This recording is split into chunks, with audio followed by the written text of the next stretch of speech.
space, the final frontier. These are the voyages of the starship Adequate. Our ongoing mission until we are cancelled and replaced by something far superior. Not bloody likely we own this channel. To review I'll do it. Yeah, to review every... Something's got to get cancelled and it won't be us. To review every episode and movie of Star Trek in existence. To seek out new guests and make them very uncomfortable. To boldly go where many other Star Trek-based YouTube shows have gone before.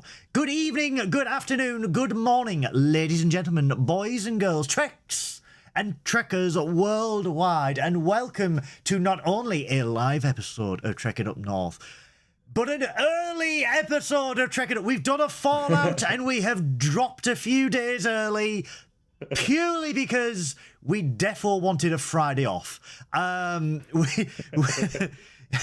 busy on Friday. It's your birthday on tomorrow. So yeah. It basically means that like Friday will probably be recovery from that.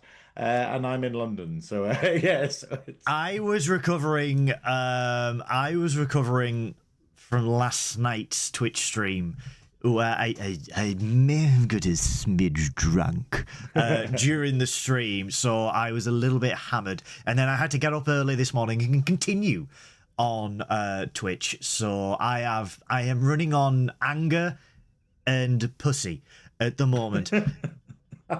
Two dangerous cocktails, but it's so it's an impromptu Wednesday episode. But what an episode to end this season of Trekkin' Up North, this year's Trekkin' Up North. I think this is going to be a good one, everybody. Yeah, I really hope so. I mean, it's the fact of like, you know, we were like, oh, maybe we can have a fun one to end on, but you know, we'll have a laugh, and then it's a difficult one because I kind of regret what happened, because obviously anyone who was here last week or has seen last week's episode, we spun the Dabo wheel for what was going to be our Christmas episode and our final episode of the year, and we got Dark Page from TNG, which is one of the bleakest episodes of Star Trek in existence. We were like, okay, let's respin that and save that for maybe the new year.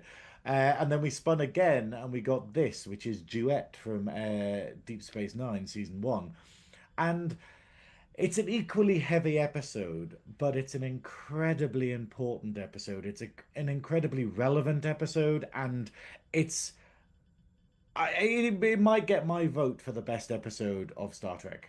Like, my personal vote. I'm not saying it is the best episode of Star Trek, but I'm saying, in my opinion, this is like the pinnacle. This is incredible. This is going to be a good episode, guys, so strap yourselves in. But before we get to the main course of today's episode, we do have a couple of things. Firstly, we apologise for the slight delay. There was a technical issue. We did reinsert the flange into the baffle, and it did work eventually.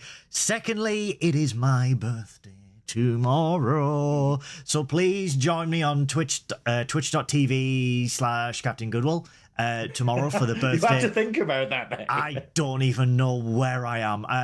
For the Captain Goodwill birthday spectacular, I'll be playing games that I want because I can get away with murder. And thirdly, we have I will also be there throughout the day as well. So I've heard it's Candy Snatch as well. Candy Snatch will be there, and maybe not on webcam because I can't be bothered to do that. But, definitely not on webcam, because that would require. Maybe I could do a webcam, but just put the wig on, like keep everything else the same. It's just me wearing a blonde wig. We could, but that would involve me actually having to do more work than I need That's to a do. good point. Because people are like, oh, you could just do this and then do this. And I'm like, yeah, you need to take down a blue screen, reposition the camera, change the game. And I'm just like, how can produce? How can produce? Like, people are like, oh, you could just change a scene like that. I'm like, have you ever worked in TV, you son of a bitch? You have never worked in TV. It is not as simple as this. It is a 4-hour turnaround. Oil tankers turn quicker. But thirdly, we have a sponsor for Trekkin' Up North, our very first sponsor here on Trekkin' Up North. Computer! Computer. Hello, computer. Computer, take us to our state-of-the-art, definitely not reused scene to promote movies promotion page, please. Computer? Computer. Oh! Now, Madeline. No, now, Madeline. Absolutely now. Madeline. We have had our tapas and now we're going to check on you. Ooh. Oh, you're gone. And we're cancelled. Ladies and gentlemen, welcome to our swanky sponsorship page. We are proud to be sponsored by Caelan Scott, who is releasing a new book of poems called Packing My Records for Mars. If you would look down in the description below, you will see an Amazon link where you can purchase a hard copy, a Kindle copy, and a paperback if you so love the physical media. What lies in wait at the end of the world? Inspired by Star Trek, Red Dwarf, and films such as Blade Runner and 2001: A Space Odyssey, Packing My Records for Mars is an abstract, hopeful, bittersweet depiction of a displaced reality at the end of Earth. Caelan Scott uses poetry to tell a compelling story about one family facing uncertainty and horrors usually consigned to science fiction. In the words of Ed, a guilt-ridden father who journals his adventures, my daughter thinks there should be journals to read at the end of the world, a written record for Earth's wanderers. The thing is, I can't quite remember the moment we went from being a perfectly comfortable to fuck. Sorry. I can't quite remember Perfectly comfortable to fuck. Yeah, but I can't quite remember the moment we went from being perfectly comfortable to fuck. There's that lava I was so worried about as a kid. Pain has made my memory piecemeal frozen like a photograph. Packing My Records for Mars is available on Amazon on the link down below and can be used on all those swanky devices you use to read books. I, myself, am completely illiterate because I'm from the northeast of England. But no, I choose not to out of sheer arrogance. No, read it for me. What does it say? I can't recommend it enough. You're a twat, Synoiz. I can't recommend this enough. If you are a lover of sci-fi, especially sci-fi novels and poems and everything like that, I can't recommend this enough. So please, it's a really interesting format to put something across in, because we've all got like sci-fi novels and whatnot, but it's the idea of like telling it through poetry allows it to kind of, you don't need to fill in all the details like we get in Star Trek, where it just goes, hey, we're going to give you a little vignette of something and then you can flesh out everything surrounding it. Yeah. And it allows to do world building in that way, which I think is very impressive. Yeah, exactly. So you can pick up your copy of Packing My Records for Mars by Caelan Scott in the link in the description below. And thank you so much for being Trekkin Up North's inaugural sponsor. You will definitely regret it. Computer, take us back to two-person mode, damn you. Inaugurable? Inaugural. Is that where you've got inaugural? No, that's inaudible. Inaugural, is that like Burger King? No, that's when you got something with your teeth. In your grill. Do you get it? I was wondering why they were sponsoring us for that. Yeah. Well, you know, anything to middle finger McDonald's. We are the podcast that sticks in people's teeth, though. We are, and we do it out of spite, despite them wanting to cancel us. But we are here. We are here to review Duet from season 1 of Deep Space Nine, possibly Synoiz's most favourite Star Trek episode of all time, starring Harris Yulin. We finally got the name. It's been at the tip of our tongues for the last few minutes, but it is Harris Yulin. This is a bottle episode in the first season of DS9, designed to minimise the amount of money used in between big shows like The Emissary and the Storyteller, I believe. Isn't it odd, though, all the money went on Storyteller, and you're like, was that worth it?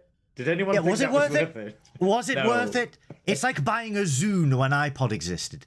Um, this But is it demonstrates like this is the threat that we have with modern Trek, where they're like, "Hey, let's give massive budgets and let's throw loads of money at it," and you're like, "No, you don't yeah, need that." Like even like Star Wars shows like Endor, which was the biggest cost, like the budget for that was the biggest out of any of the Star Wars shows, but it genuinely didn't need it. Like you could have told all of the story of Endor with like much fewer special effects, much fewer things, because it was the story and the characters and the what was happening that told the story. The same way about this. This is a bottle episode that literally just reusing sets we've already got. I think there's like two more actors in it and everyone else is just the same.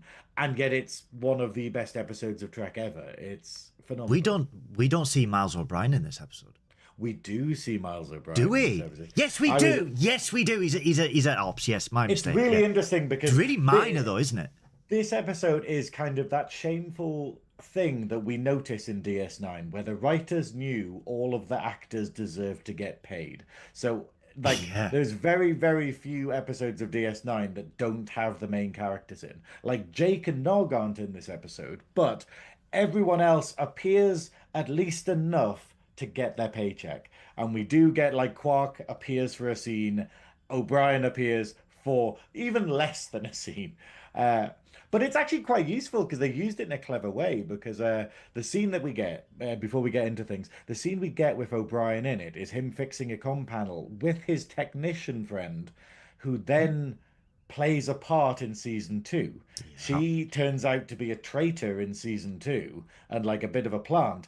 And DS9 does that wonderful thing of going, hey, we'll just have her appearing a couple of times in a couple of episodes, just casually, in order to sort of Just establish her. establish her presence. Yeah, so Yeah. that when like it goes, rather than like other shows that would just go, oh, we'll just mention her in this episode and then it'll be like a thing, and it doesn't work. It doesn't work when It's that very happens. in its fit. It's very slapdash how they do it in especially in modern drag, where it's just like it's Ensign Expendable.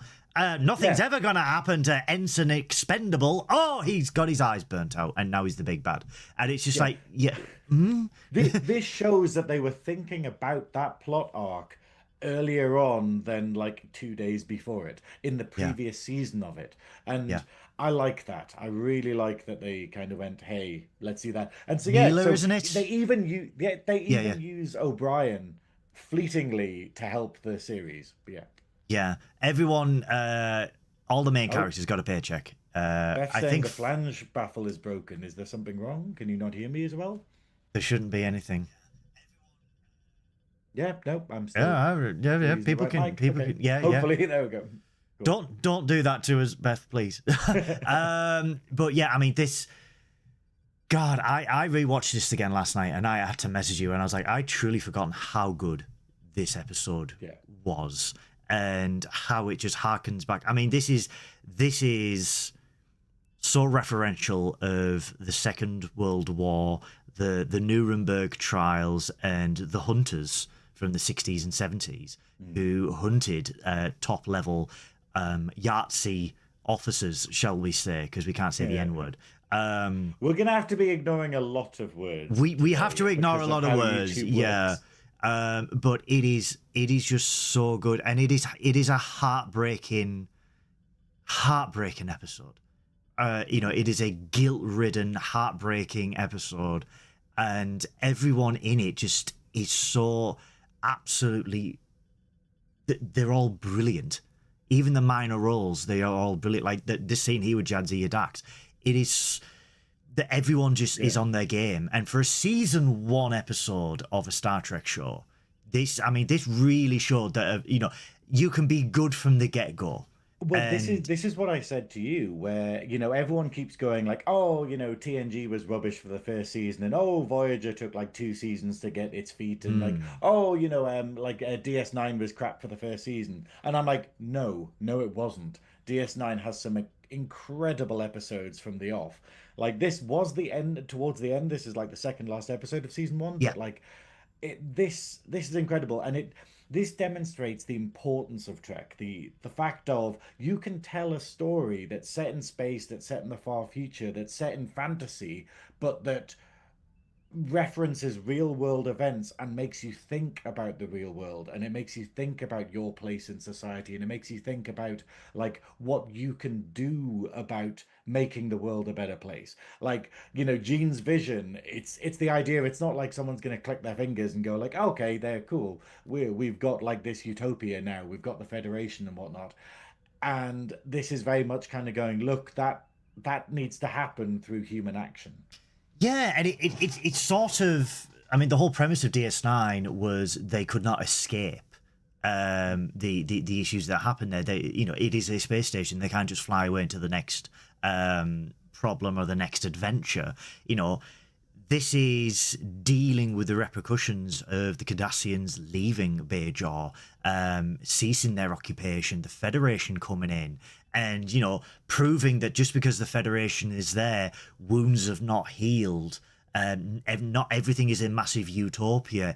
The Bajoran people are still reeling from 50 years of occupation. They are still dealing with the scars and the emotional trauma that had caused. And this is just such a relevant episode to show, hey, this happened and the Bajoran people are not over it. And it highlights, that their occupiers obviously had prejudice towards them, but this also shows that they too also had prejudice. They have prejudice against the Cardassians, and obviously the pain, the suffering that the people felt, it can't just go away. It's hard to just forgive decades of pain, toil, torture. This is the issue, though. The message of this episode is the fact of we have to. Like, the solution isn't revenge. The solution is dealing with it. The solution is maybe not forgiveness, but the idea of like war and hate is cyclical. It's the fact of, like we had like with the war on terror and whatnot, where it was the idea of just going, that started off because we had people that were affected by, there was a war going on, America got involved, then once America had got its stuff done, then it left everyone in the lurch and just left all these people sort of devastated by it.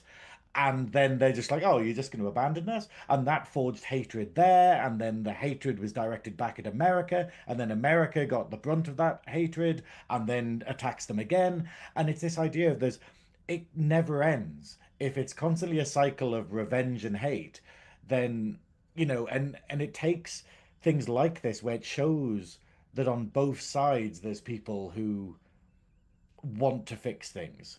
Like it's that seeing it for this episode allows us to see it from the almost like from the artsy perspective of going like what it was like for them. And it's a perspective that never gets told that much, I think. And it kind of allows Kira to kind of realize like that, they're not true monsters. They're not sort of like things that you can just hate and treat like animals the way that they were treated like animals.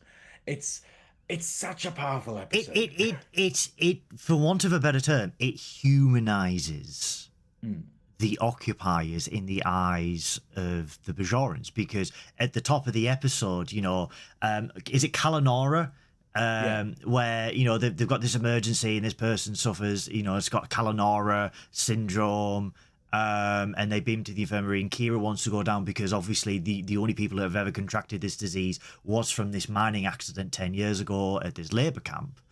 And at the top of the episode, we see her ultimate hatred, ultimate conviction that any Cardassian that was at the labor camp, that when this accident happened, every single Cardassian was guilty of the atrocities that occurred there. And what we see is her growth in a way, and understanding. And I'm probably doing it in the most simplest way. You're going to do it far more eloquently, but you see her growth in understanding that not all the Cardassians that were at the camp were responsible, were evil. Some of them, they they It's they they it's the couldn't idea handle of it. it. Hatred, it's easy to be blind with hatred. It's Yes. easy to sort of like lose all distinction with it. And this is what we get a lot in the world, where we have like racial intolerance, where people are going, hey, I dislike this person, so I dislike all people like that, where we generalize. And it's the idea of after an atrocity like the Bajorans had, it's the idea of going, oh, all Cardassians are evil because there were Cardassians that did this awful thing. Like, but it's the idea of was it all Cardassians? Like it's the way that people hate Arabs, the way that people hate Jews, the way that people hate blacks. It's the idea of having all of these like hatreds, and it's like, well, no, because they're all individual. You can't generalize an entire sort of like race of people just because of this. It's like at the moment where we have like governments that are like generalizing and saying, hey, this one country represents all Jewish people. And then you've got all these people outside of that being like, nope, nope, their actions do not speak for Yeah. me. And it turns people against it. We have people forming anti-Semitic views because people are forcing that association on them just because, hey, this place is, you know, mainly Jewish, but it doesn't represent the other people outside of that. And it's exactly like we get in this, where it's the fact of going, look, it wasn't all Cardassians. But then showing that the Cardassians that were affected by that, like, have this long-suffering guilt. Like the people that were involved who were Cardassian and were on the evil side of the conflict. Well, it wasn't even a conflict, the evil side of the occupation, like they have to deal with that. And it's a parallel to sort of in Germany, where it's the fact of going, these people who were at Germany, they weren't the ones doing the atrocities, and maybe they could have helped, maybe they could have done something different, or maybe they didn't realize what was going on, but they still have to live with the guilt of how the world views them afterwards, and how, and what, like that, it's the main point of realizing the main character in this episode. Well, Kira is the main character, but Armin Maritza, the Cardassian uh, prisoner, is the other main character, which is why it's a duet. But it's realizing his survivor's guilt, effectively, of going, I should have done something. I But should you, have been able to do something. And it's how we should be feeling right now in the world, where we see all of this awful stuff happening, and we're just going like, in 10 years, 20 years time, are we going to be like, I could have done more. Like I could have helped more. And I think that's how it serves Roddenberry's vision, I think, of kind of going, hey, Star Trek is meant to inspire you. It's meant to make you see the world differently, and it's meant to make you go, "Hey, I need to change the world. Like I need to help." and the way that Moritz tries to do that in this episode, to try and force the acknowledgement from the Cardassian government and basically Mhm. sacrifice himself to enact that change and do something that he wished he had done all those years ago. And because Kira actually says, like, because he actually says what you said, I should have done more, I should have Yeah, helped. And she goes, you were only one man to him. And it's that guilt that he was only one man. And you had Golda Heel, this vicious, this vicious commander of the camp, who essentially passed away 6 years prior without any repercussions, without being brought to justice for the atrocities that he did kill. And it's that guilt that while you were there, you didn't do anything because you feel that you were a coward, but also that the main person responsible did not receive any there was no justice Yeah, brought against them for the atrocities that they caused. And you feel that it falls to you to sacrifice yourself to change and make the government acknowledge what they did and give the Bajoran people the justice that they so deserve. yeah. And It, it, it's a truly groundbreaking thing from him to take that on his shoulders, because this is the problem. It's like things can get swept under the rug. Like Yeah. the idea of going, yeah, the Cardassians just went, okay, we've left Bajor, that's all that sorted, and the Federation aren't like going after them, kind of thing. Like Bajor's going after like particular people, and it's trying to sort of get them done for war crimes and whatnot. But it's not really going to change anything. It's not going to change Cardassia. And then Cardassia are just regrouping, being like, sort of, oh, well, we did a thing and it didn't really work. So, that's that. The And records are that, sealed. We'll just yeah, that's pretend it. it never happened. And the people there are allowed to think, like on Cardassia, they're allowed to kind of go, hey, we did nothing wrong. Like, just let's not talk about that anymore. And it's that kind of realization of, if you're someone who feels, who wants justice, who feels like, the Cardassia does need to be punished, and yet everything just seems to go rosy again. Everything seems to be going fine. Cardassia is building up its strength again. No one's talking about it anymore. And yeah, for him to just feel like, I need to do something about it, so he takes it into his own hands. So effectively, the plot of this episode is that Cardassian with a medical condition comes onto DS9, but it's a medical condition that you could only contract by being present at a forced labor camp on Bajor when a particular accident happened. And when Kira finds out that it's someone, she goes down thinking that it's going to be like one of the Bajoran like workers or whatnot, and then realizes it's a Cardassian, which can only mean that this is one of the oppressors that worked at this horrible camp. And this is the equivalent of, like with the Yahtzees and whatnot, it's the idea of finding someone who worked at one of the concentration camps and being like, how could you be there and not be complicit in what happened? Yeah. Yeah, and And it's referential to the Nuremberg trials and the hunters that went after these people to say, but I was a file clerk, because that was one of it literally was one of the things during the Yahtzee trials and the hunters and stuff, where I was just a file clerk. I was only following orders, and it's that which thing of should not work as an excuse. It's the idea of, I was only following orders should never ever work as an excuse. And that's something that especially America and especially the police over here need to realize right now. Because when the bottom falls out of things like ICE and whatnot, I was just following orders is not going to wash. Like I was just arresting people for protesting in the UK. It's not going to wash. And people need to realize that right now. Yeah, because there will be a reckoning Yeah.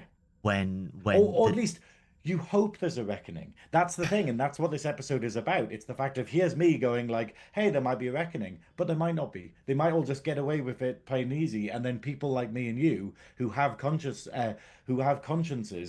are going to be like, but there should have been a reckoning. We should have been punished for this. We allowed this to happen, and that's the situation that Maritza is in. Yeah, survival guilt. Yeah. It literally is survival guilt. From the point of view of the oppressors, and it's such a powerful. It really is a powerful episode, and I found myself, above all of the Star Trek episodes I reviewed this year, being so compelled and so engrossed in this episode, where every twist just dragged me further and further into the story. And at the end, it was just so heartbreaking. It was just so heartbreaking to see Yulin's performance as Maritz, where we've had 45 minutes of this cockiness, this bravado, this pure evil charade that he's putting on. And then to be confronted with essentially the truth, because Odo Kira find out, to see the breakdown of the real man. To see that the mask falls off. And what really got me was when he was making that speech, and he said, Maritz was pathetic, and he just held, covered his ears to not hear the screams at night of the prisoners and stuff. And absolutely broke me that back. I have to admit the reason why we didn't have technical issues today, the reason why the stream was late is because I needed to take a moment because I just finished watching the episode again and I really needed to cry because it's such a powerful performance, but it's such an important lesson. And yeah, I just needed to compose myself a little bit before we started streaming.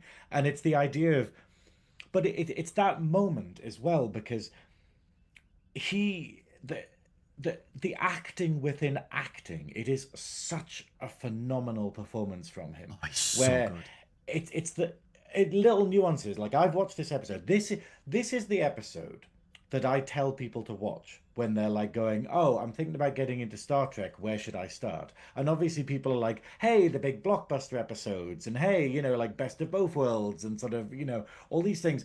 And I'm kind of going, no, start with this one. This gives you the spirit of Star Trek. This gives you the sort of, hey, this is how deep it can go, but then gives you a taster of all of the other stuff going on and all the different characters and the relationships and whatnot. This is what I recommend to people, but it's the fact that he's acting within acting. So we've got an actor playing Maritza who is pretending to be Guldahil. And you notice little things after multiple watches, like whenever he's lying, he doesn't look anyone in the eye. When he's talking to Cisco at the beginning and he's talking about sort of, no, no, I was never at the camp, he's never looking at him. He's He's looking at always the got his head floor. down and Yeah, stuff. yeah. But and I kind of went like, oh, that's a bit sort of it's a bit like cliche for an actor to do that, but it's not the actor doing it, it's Maritza doing that. It's Maritza trying to make it as obvious as possible that he's lying. Because throughout the whole thing, Maritza wants them to find out. Maritza wants them to not trust him in order that they start peeling the onion away. Because if he just came along and said, hello, I'm this person, take me in, like I feel guilty, sort of take me in, they would just look at it and go, oh, you're a file clerk. Well, it's not the end of the world, but yeah, whatever. Like there is a risk of the conversation being dismissed. So he has this elaborate plot that he puts together in order for him to come in, blind-faced lie so they don't trust him. And then when he starts telling the truth, they don't trust him. When he starts saying, oh, I was a file clerk, he's looking Kira in the eye as he says it because it's the truth. But she doesn't believe him because she knows he's lied about the other things. And it's just fantastically done to the point where like when he starts getting into it, he starts projecting. And usually what we get is when people project, they project other attributes onto the person that they're talking to. But here we have him projecting his hatred and his perception of Guldahil onto Kira. Like this idea of this man that he was obviously terrified of, that he's taken on the persona of, and he talks like Goldar did, and he brags about things, and it's projecting like how evil this man was, and the Yeah. fact of how much Maritza hated him and like wanted to do something about him, but just couldn't.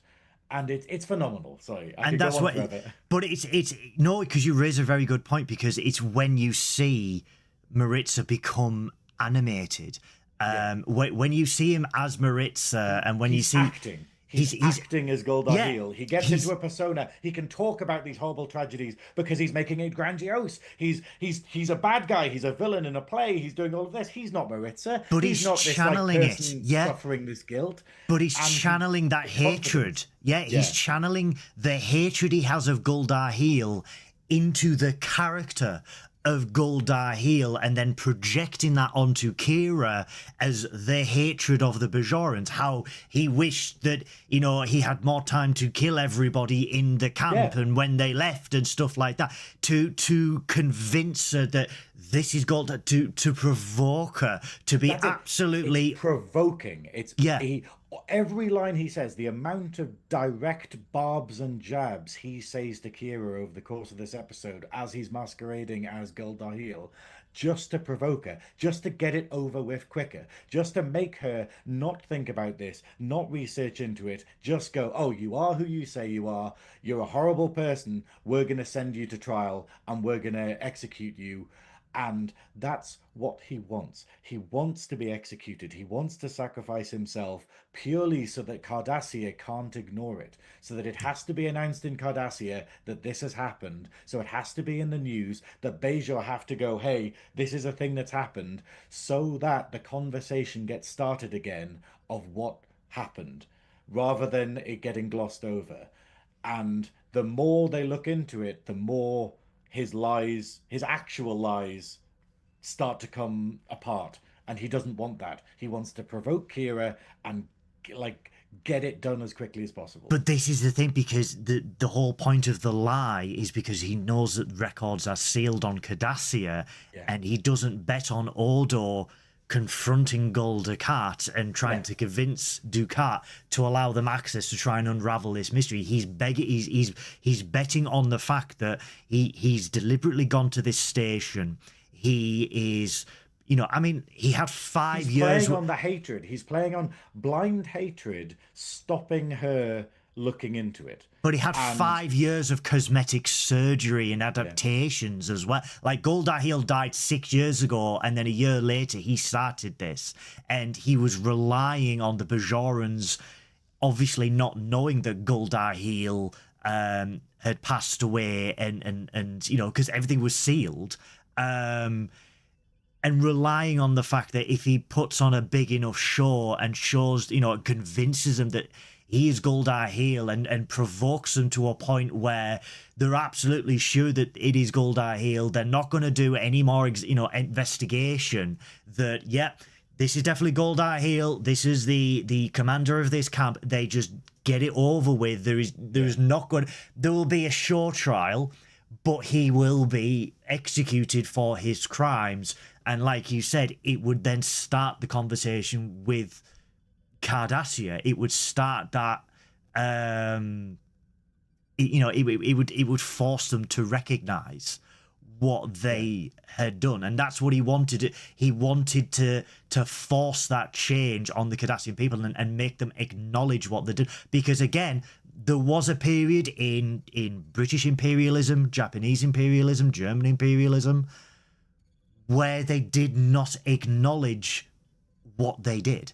Yeah. They did not acknowledge it. And having these conversations forces it to the forefront. It forces these issues to the forefront. And, denying history, denying what has happened, it does a disservice to the people who suffered through it. Yeah, and it stops it happening again. Yes. It's the fact of like it's the fact of like, if we talk about these things, if we remember them, then we can just go, oh, that's happening again. Like in the world at the moment, it's all there. It's all there of, this is how it all started. This is how it all kicked off. It's frightening. And it's only 100 years ago, and we're just going like, hang on, we know what this means. But then because they're allowed to cut off the discourse, because they're allowed to control the media, or that most importantly, people don't care. People don't want to look into it. And this willful ignorance is something that we have at the moment, where we have people who don't want to think about what's happening in a particular place in the Middle East, or what's happening over in America, or what's happening even here in England. It's the short-term memory loss that people have, that go, hey, you do realise they did this in the 20s and 30s, in the 1920s and the 1930s. This is the playbook that they are using, especially across the pond. This is the playbook that they are using, consolidating and controlling the media and doing, doing the awful things that they are doing. This is that playbook. And people, it's different. It's not like this. It's a different time. And it's like, but they are doing it, and it happens again and again and again. And it is a cyclical,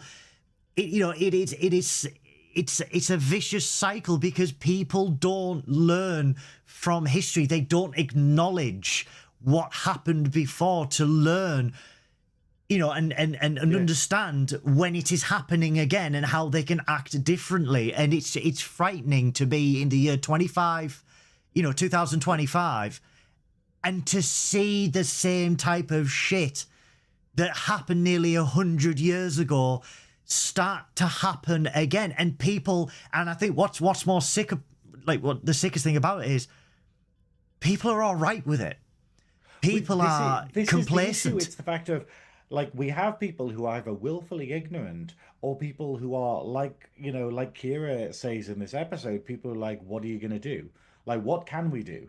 Like it's like there's so much stuff in the UK at the minute where I've written to my MP, I've written to the sort of the MPs above there for the area, and I just get ignored. And you just go, well, what am I supposed to do exactly?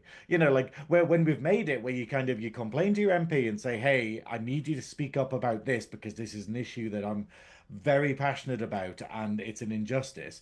And you get ignored, but then they've also outlawed protest where they can now just arrest you for actually turning up with a placard somewhere. So Yeah. you're sitting there being like, okay, like we need to stop this before it gets too deep because like that's what it was like in Germany. It's But I the idea mean, of going, if you disagreed, once it got to a certain point, that's the point where you can't disagree anymore but because you then look at you're just as us. bad as the people they're attacking. You look at me and you, and there is possibly every chance that we will not be allowed into that country next year.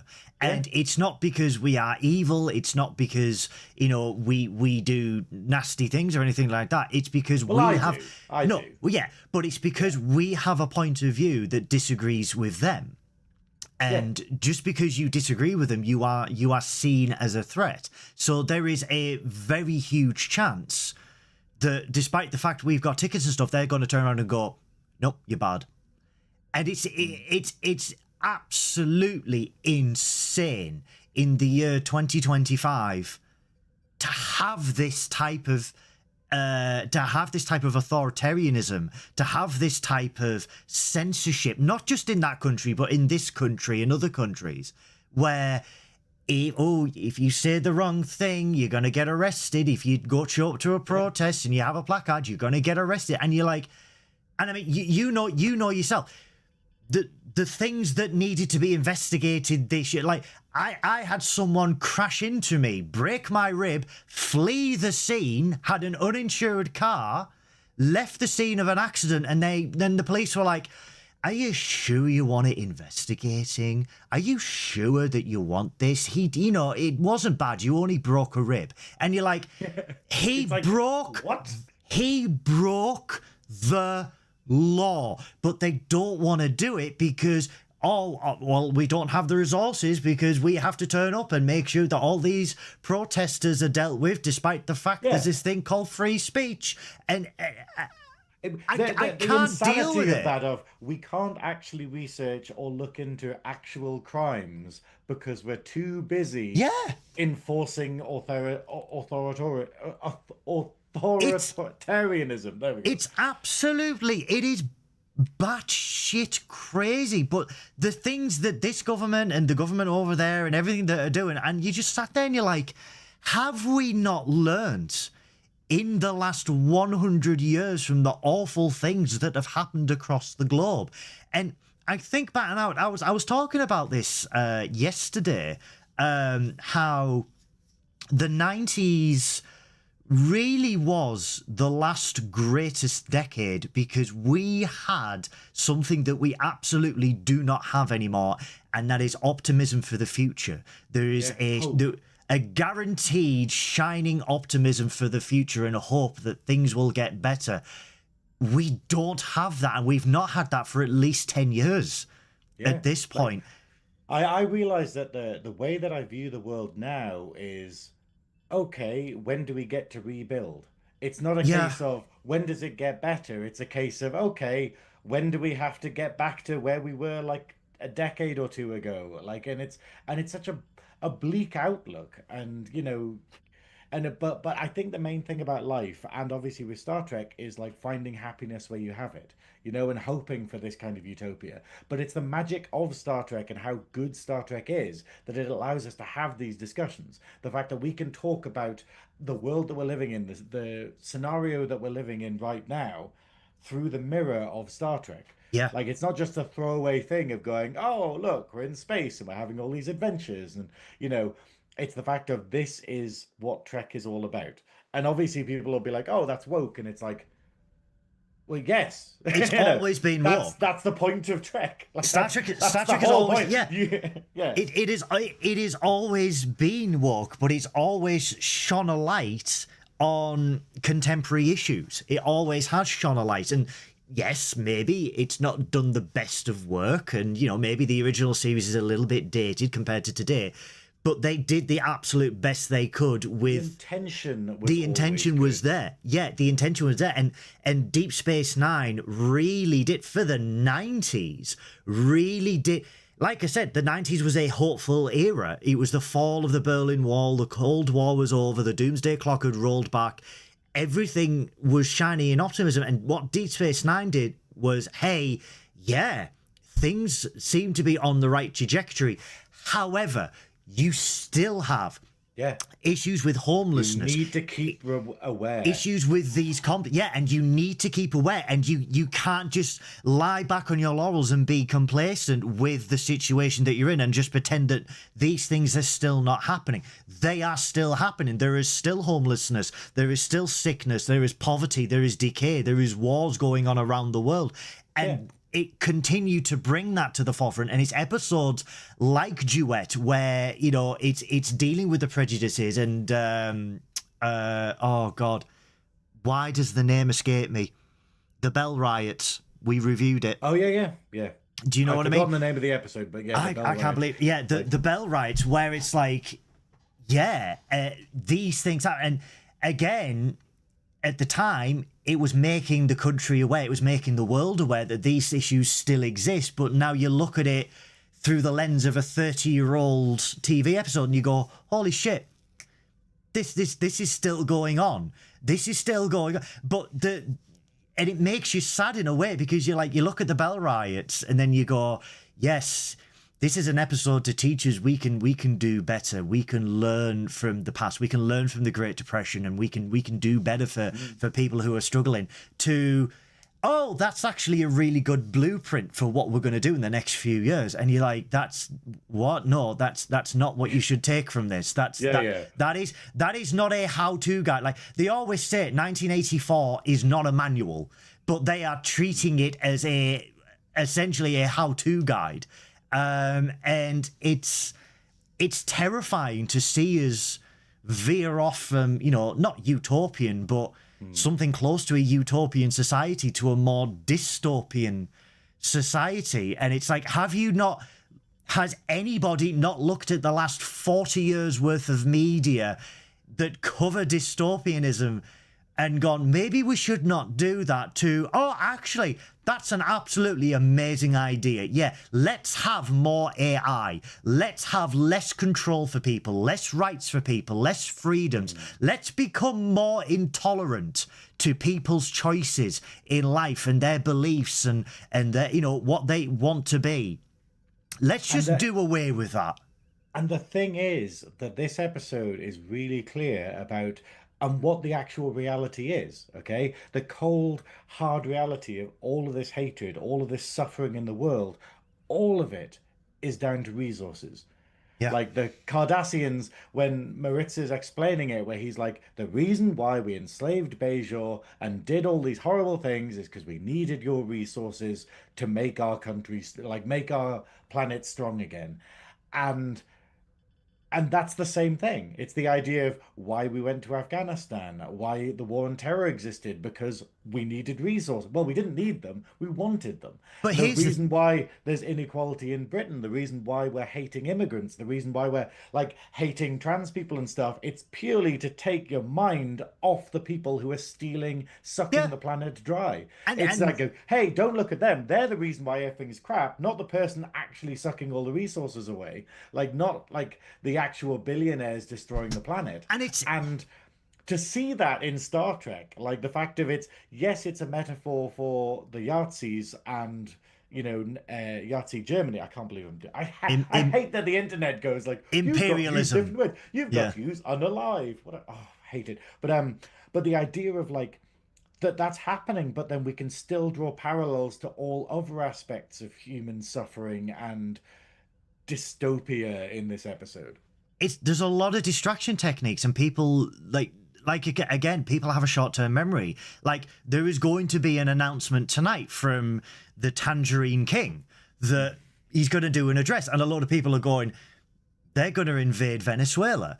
And, you know, they're going to use the guys, as they did with a certain country in the Middle East in 2002 and 2004. They're going to use the guys of, they've got weapons of mass destruction. They've got this. They've got this. Yeah. And again, it's like, so it couldn't be that they have one of the largest reserves of oil on the planet. Yeah.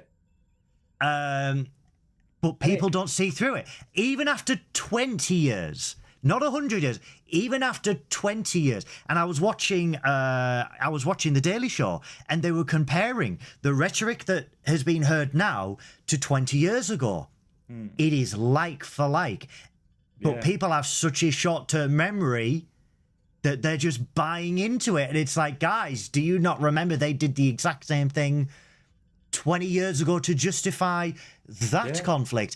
And the problem is people... Sorry. The problem is now that we have someone that is using this not only as a resource grab, but they're also using it to distract the population from the shit that they've been doing.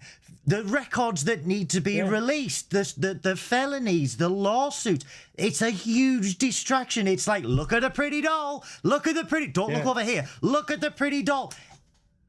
And people just don't learn from this. But that's exactly it. But it's because people don't. Like, the main thing humanity wants is a simple life. People just don't want to be worried about stuff. They don't want to stress about stuff. They just want to feel safe. But the whole point is that in order to get what they want, the agitators of life, I guess, I suppose I'd call them, are trying to stir everything up. They're going, hey, you shouldn't feel safe. You know, yes, you've got a nice job and you've got a nice family and you can have all these lovely things and whatnot. You can afford all these lovely things, but you should still be in terror because this thing over here is happening. This thing over here is happening. And we've trained people to run away from it. We've trained people because we've hammered them in the media with all this nonsense, all of these, like, look at these horrors. And it's like, there are no horrors. Like, there is no bogeyman hiding there.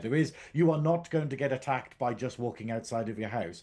But then the media makes everyone so afraid that they just switch off. They boy who cried wolf it. And they just go, well, I'm not going to pay attention to... Like, I have to say, my mum is like this, because my mum used to read the Daily Mail, and the Daily Mail is so full of bile. It's so full of hatred. It's so full of, hey, isn't the world a horrible place? And look at all these nasty things that are going to happen to you, that she just goes, oh, well, I don't think about the bad things. And then it means that when the bad things are real, when the bad things are actually there and actually happening, and we should be standing up to them, everyone's ignoring them because they want to have a happy life. And it's so well trained in our media that this is the situation. And that's what Maritza's sacrifice is in this episode, is the idea of going, we need people talking about this. If I can just give my life, if I can do this gesture, maybe I can make a difference. And it's that sort of desperation out of guilt and out of, like, you know, hatred of his... Well, it's so difficult because he doesn't hate his country. Well, I'm saying country, but we need planet, you know? Like, empire. I don't know what you call it because it's multiple planets. Nation. Just say nation. I want to say race, but it's a bit weird. But, you know, his nation. And he loves his nation so thoroughly that he wants to do this because he knows that while the Cardassians can cover up their guilt and they can just pretend, oh, nothing happened, we're fine, we've wiped our hands clean of all that. And then the people on that planet can just be like, well, I wasn't involved, so I'm not, like, affected by it. The rest of the universe and the views of Cardassians going forward is going to be stained by this unpunished crime that they've done. Yeah. You know? It's almost like they are denying a horrific thing happened, and this brings it to the forefront that, hey, this actually happened and it was atrocious, and you have chosen to deny this and not acknowledge it. And the leader of the camp faced no repercussions for this. He got a state funeral. and it's Yeah. sort of He died before the occupation ended, I think. Like, because the occupation ends 6 years. 5 years before, No, 5 years no, before the no, show starts, isn't it? no, no. Or The is it 10 occupation, years? no, the occupation ends as it literally ends as the Federation turns up. I'm Yeah, pretty but I sure. mean, but the fact is, it's like yeah, it's so he died before the occupation ended, so there was nothing. He got a state funeral, everyone treated him like a hero, kind of thing, Uh, and he gets away scot-free, it effectively. ended. It ended in There are statues of 2369. him. Yeah, it ended in Yeah, 2369. So the actual, yeah, because obviously Emissary is the Federation rocking up to assist Bajor as the Cardassians are pulling out, and that's how they destroyed DS9. So he died still during the occupation. He got a state funeral.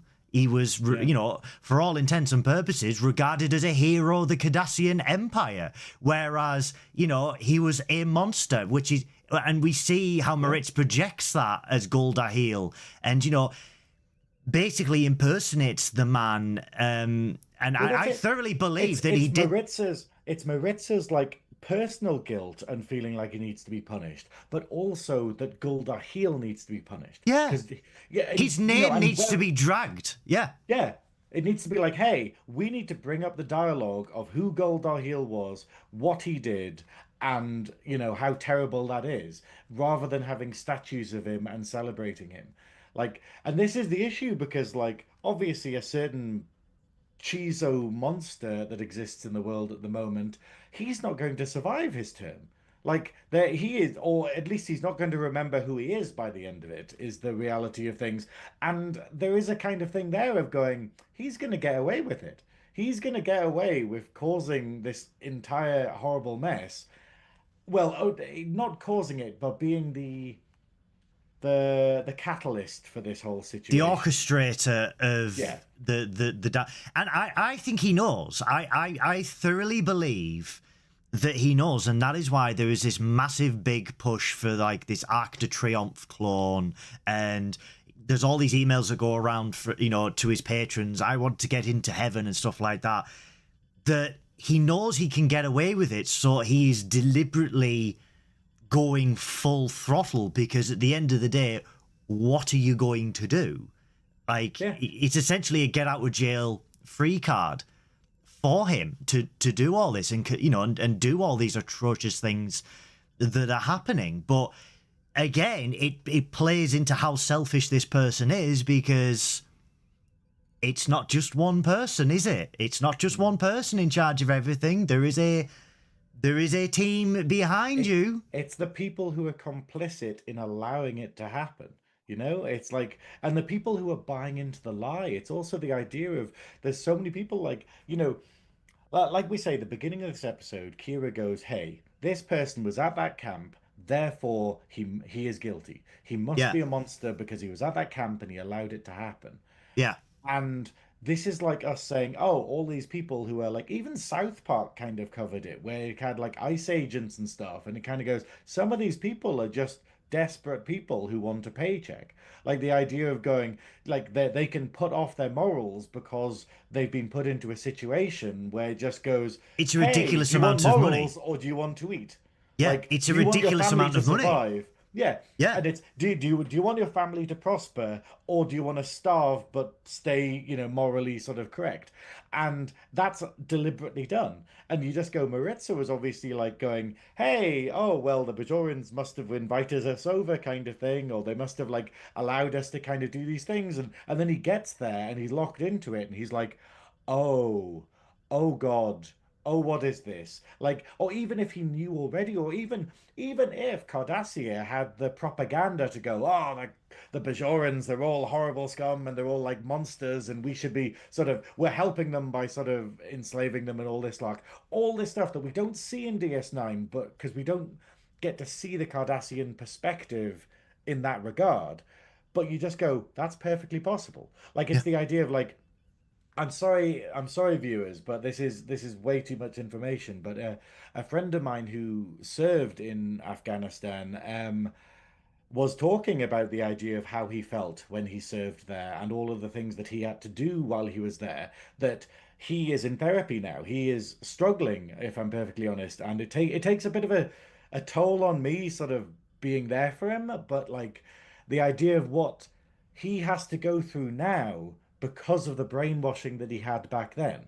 Because they said, hey, they're the enemy, they're all horrible, you're doing a good thing by being over there and doing this.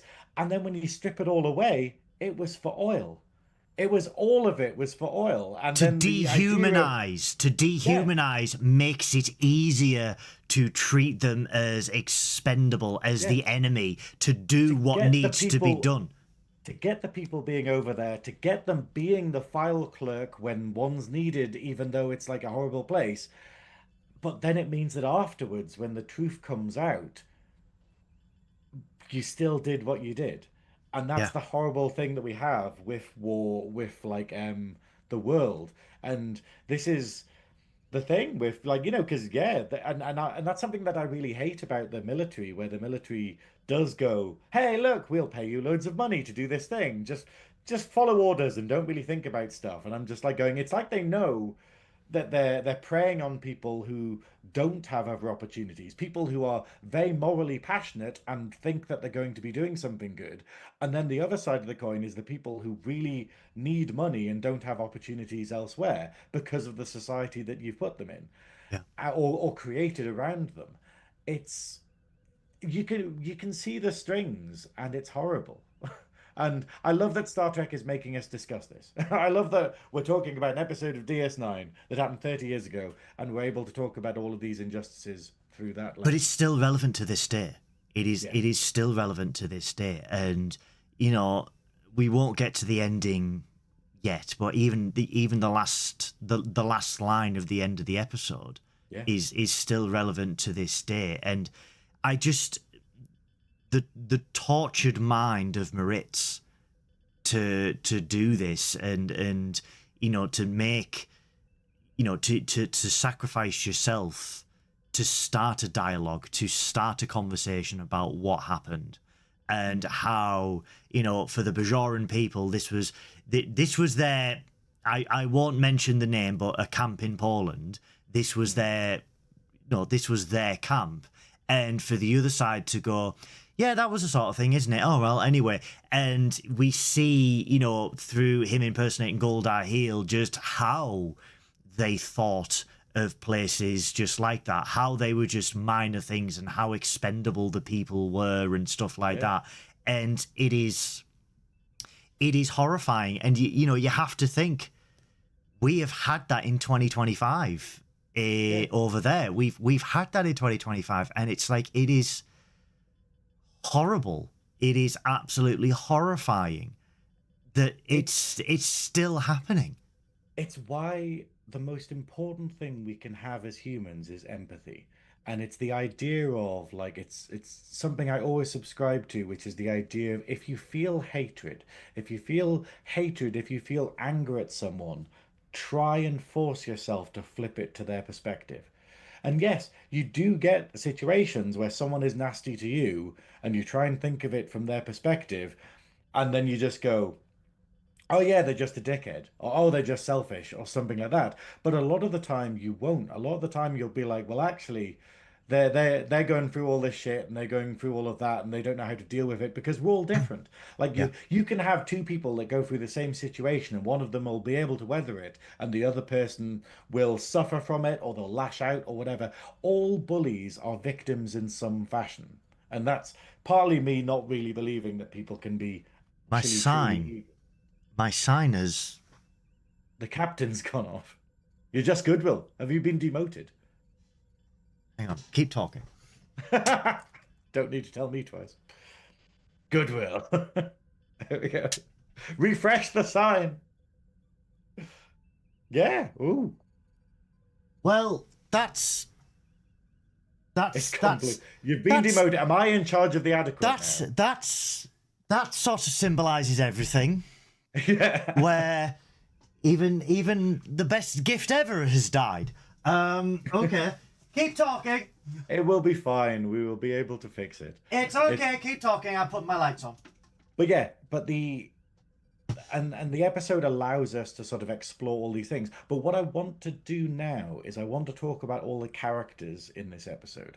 I want to talk about, like, we'll talk about Kira and Maritza more later, but Yes. like it's the everyone gets a lot of building in this episode. Like, even O'Brien doesn't and Quark doesn't, but they still get these lovely little memorable little scenes, like these little nods. But for Cisco, the fact of Cisco is put into this awkward position, and it kind of exemplifies his situation and the Federation situation throughout season 1 and 2 of DS9, where he's going like, hey, we need to do this by the book. We can't just get this random guy, say that he's a war criminal, and then just like execute him. And everyone around him is pushing, and he's going, no, we have to do this by the book. We have to look into this, because if he wasn't there, then yes, Kira and the Bajoran authorities would just have like done bloody justice, and then realized afterwards, oh, we kept the cycle going. Oh, we did that.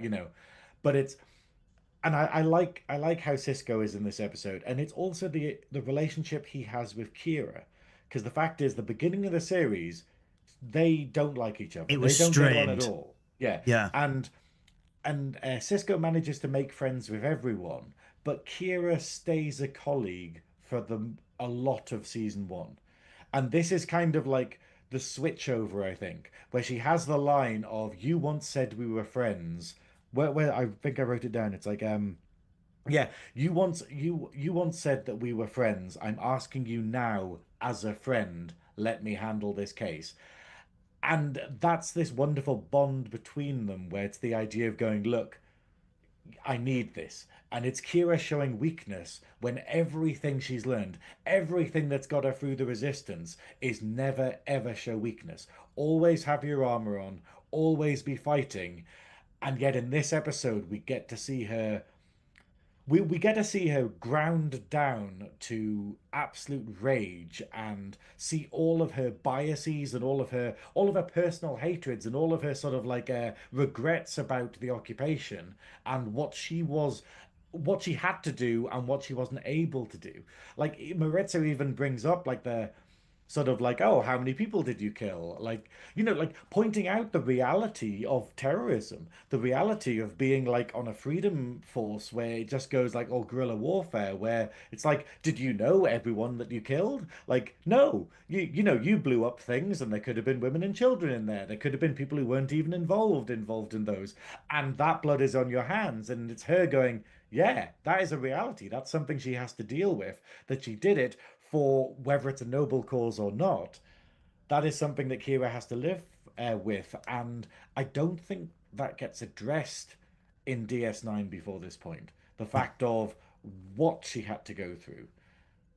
It's a But growth anyway, episode for her, though. As I yeah, mentioned earlier on tonight, it is a growth episode because we see her with that, that conviction of hatred for all Cardassians, and yeah, this he's got Caelan, so he was definitely at the camp, so he's a war criminal, and we're going to send him back to Bajor. We've caught another one, and then towards the end, where it's the understanding that yes, he was there, but it doesn't mean that yeah. he was There the is enemy. nuance. Yeah, there is nuance. There is that she gets this understanding that why he's doing this and why he feels he needs to be sacrificed, because there needs to be justice for the Bajoran people, and there needs to be recognition from the Cardassian government that this happened. And for her to go, why are you doing this, and for him to explain that, and it's the understanding, and it is real growth from Kira in this Yeah. episode. And I think this was probably the turning point for Kira, for Well, Kira's arc in DS9. I'd say Kira has the best arc in all of DS9. Oh God, Like, yes. it's in terms of how Kira develops, and it is in no small part like it is no sort of small part due to Nana Visitor's incredible Mm. performances. Like, she is so good as Kira, and especially in this episode, like the range of emotions that she has to go through. but the idea of like Kira starting off as this sort of like angry sort of like this angry fanatic. She gets called a fanatic in this episode, but she kind of is. Like she is just a firebrand at the beginning, and she hates everything, she hates everyone, she doesn't know her place in the world, to ending up like to end it, to fall in love, to be massively influential to things, to be able to find out what's important in her life, and then eventually ending using the skills that she learned through suffering and like through sort of oppression to help another oppressed race, like to help another people that are oppressed, like using the skills that she had to learn to survive and passing them on in order to liberate Cardassia in season 7. And then obviously where the writers wanted to take it when they've discussed like what would have happened after DS9, of the idea of going that she actually finds her faith and she becomes a Vedic afterwards. And that idea of going from a freedom fighter to Kai, like the head of their religious sort of like order, is just the best arc ever, in terms of a character. Sorry. No, I absolutely agree. I just think I really don't think Michelle Forbes would have been able to pull this off the way that Nana Visitor did. We are so incredibly lucky that we didn't get Ro in DS9. And Yeah. that is horrible, but She how had her own different it could journey. have been. Yeah. Yeah. Ro had her She own wouldn't have journey. had the same arc as No. Ro. And we just had so many amazing episodes with Nana Visitor in. Shall we talk about the end of the episode? Well, I want to talk quickly about Odo, okay? Just very Yes. briefly. We get like little things in Odo, but Odo is the catalyst. Like Odo's main thing is justice. His main character trait is that he has a strong sense of justice. And he's got that almost, he's basically autism. Like it's that kind of idea, that blindsided, like with Data in TNG, it's that kind of thing of going, I don't understand the surrounding things or the emotions or the why you can't see the forest for the trees, but here's the reality of things. And he's laser focused on going, hey, we need to have justice. And and the fact that in this episode that he's the one who raises suspicion, like everything falls apart because of one thing Maritza says while impassioned, where he mentions that Kira was a member of the Shakar resistance, and then she mentions it to Odo, about like how he obviously looked into her, and Odo just immediately goes, why would he know that? How could anyone possibly know that? And then his suspicion, his like, what is his character, is like a detective, basically makes everyone look into this. And then they go, wow, okay, so this is a guy who specifically knew that you were here and had done research into you specifically before coming here, knowing that you would have a personal hatred because the Shakar resistance were the ones that liberated the camp after the war. And yeah, all of that, all of that happens because of Odo being as suspicious and doing that. And then we also get a bit of background on Odo where it has him talking to Ducat, because like Ducat's like, well, Odo's whole alignment D&D wise is like lawful neutral. He is nearly true neutral, but he's like lopsided towards like law and order. But it's the idea of he served with Ducat because he went, hey, cool, in this situation, I will do the best I can because I don't really have a bothering, I'm not bothered either way. But then seeing the relationship between them about the fact that like Ducat's like, oh, we're old friends and we used to play together, and Odo's like, no, we didn't. We played One game, once. you Yeah. cheated, Yeah. you know. Yeah. And And it's I like a that. I blunt like that we instrument. get, yeah, that Yeah. what does he call him? He He called goes like, him oh, a blunt instrument. He calls Odo a blunt instrument. yeah, yeah, same old Odo, like a blunt instrument. Yeah. But yeah, and it's just so. But then Odo manages to use his own tricks in order to trick Ducat into releasing the files, Mm. and none of that would have. And Maritza could have gotten away with his lies and what he wanted to happen if they hadn't have got access to the files that Yeah. basically said Goldar died. He didn't get Kalanora because he wasn't at the labor camp on the day when the accident happened. No one else could know that except for Maritza and the Cardassians that are keeping it secret. So through Odo and Odo's suspicions, the whole thing unravels. So even though he's a minor character in this episode, he's still as important as all characters in DS9. Oh yeah, he's the linchpin in this, and Maritza was relying on the fact that those files were sealed and the Yeah. Cardassians would And no not one would allow look into access. it. Yeah, They would be blinded by their hatred. They would just accept what he was saying. They would just be insulted by the horrible things that he was like saying about Bajorans and the war and the occupation, and they would execute him. because And this was one of the you say this, but this was one of the scenes that really got to me when Maritza is playing Golda Heel, as impersonating yeah, Golda Heel, and you've hit the nail on the head there. There was no war. Well, There was you surrendered. this really bothered me because another country where there is a genocide happening in the world right now, and that's not a war. Like that's the whole thing where people are like, well, when they get called up on war crimes afterwards, when they get called up on this, and it's like, but they won't be war crimes because it's not a war. It's an occupation. And that is the same situation that is happening right now in the world. And people are just going, oh, well, it's another country. We don't need to worry about that. And yet we have like the Federation, like in Cisco, being like, I do need to be involved in this Yeah. because I'm part of the same galaxy that all of this happens in, and that's what we all need to be like. We all need to be like, hey, this needs to stop. But yes, so It's I'm trying to be careful with my words, but it's very difficult. the G word. I know I'm probably gonna get an email, but no, it's absolutely understandable. But let's talk about that is how the world has recognized it yeah. as in terms of definition. But I know that we live in a censored world right now. I look forward to the email tomorrow, and I'm just gonna be like, um, the Yeah, ending. let's talk about the end of the episode. The ending is he gets what he wants.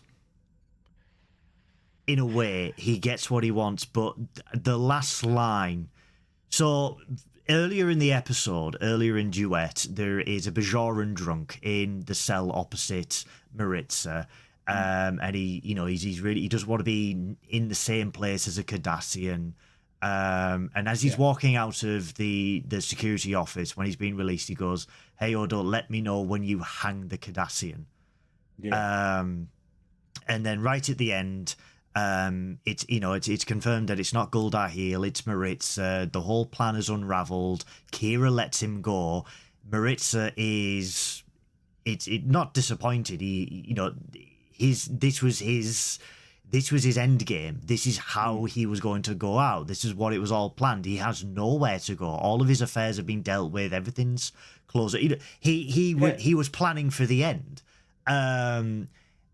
And then to go out by being stabbed in the back by the same Bajoran that was in the cell with him, and then Kira goes, "Why?" He wasn't Goldar Heel, and he goes, "He was a Cardassian. That's enough." And for Kira to go, "No, it isn't." Yeah, she says, no, it's not. And it's that, and this is the really important thing. This is how this ties to the world right now, okay? And obviously, I'm talking to you, I'm talking to our dear viewers, like wonderful Star Trek fans. Thank you everyone who follows the channel and everyone who tunes into these videos. I know they're very long, but it's the fact of I know that I'm talking to the wrong crowd. I'm preaching to the choir here. But the main thing about this is we all start in the same place. Like at the beginning of the episode, Kira hates all Cardassians. The Yep. drunk in the cell hates all Cardassians. But Kira goes on a journey. Kira goes on this like discovery where she realizes the person. She spends time with the person. She puts so much effort into unraveling this guy's lies and finding out what his real motivations are. And then through that, she learns to forgive him. She learns to forgive him, and she realizes that just because he is this does not mean that he is a bad person or her enemy. And this is what we all need to be doing. This is what we all need to be doing in the world where the government, the papers, everything might be telling you to hate the foreigner. They might be telling you to hate the queer person, or like, hate people in other countries. But it's up to you to do your own work and realize that it's not, you can't hate a species, you can't hate a race. Not everyone is the same. We are all nuanced, and we all need to do our own we all need to go on our own journeys in order to sort of see past the bullshit and get over the hatred. And Kira goes on this journey and learns that at the end, and the other guy doesn't. The other guy still is consumed by hatred and murders someone. Murders a man who had so much kindness in him, that had so much guilt, had so much remorse, that he went on this 5-year mission doing all of this stuff in the hopes of righting an age-old wrong. But he gets killed because someone couldn't get over their own hatred and racial bias.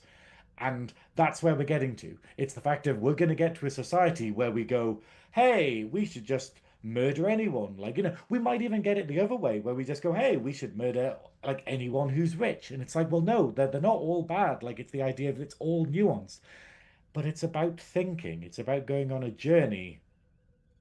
And I don't think people want to do that. And I think that's what worries me about the world, that we don't want to learn. People are content in believing that everything is black and white, when in reality everything is nuanced, everything is grey, and you have to learn yourself. You have to educate yourself into what's going on, into what's happening.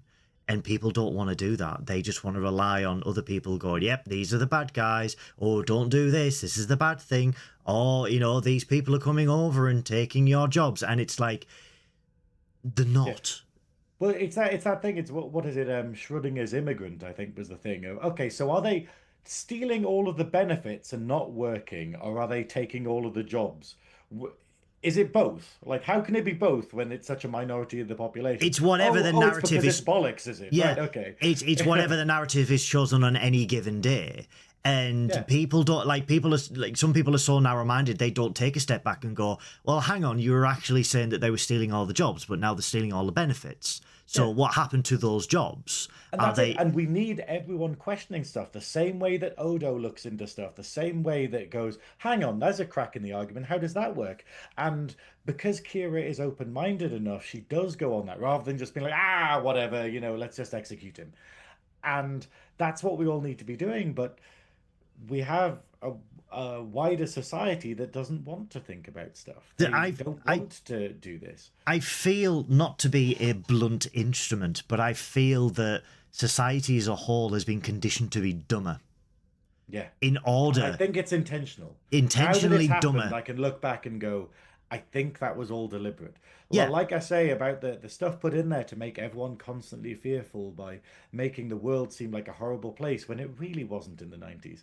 Like, No. the idea of, like, even when we have sort of like horrible accidents or things that happen, it's the idea of going, it's a very big world and that's one incident kind of thing. The difference is, compared to now, the 90s, questions were raised, questions were asked, and outcomes were like the learning from the outcomes was always there. Whereas now, even in the everyday of your life, don't question. Don't question why you have to do this. Don't question why this is happening. Just obey. Because if you question, I've experienced Carpenter this. called it in the 80s with They Live, the idea of just, hey, just be dumb. Stay dumb, society, and let us get on with what we want to get on with.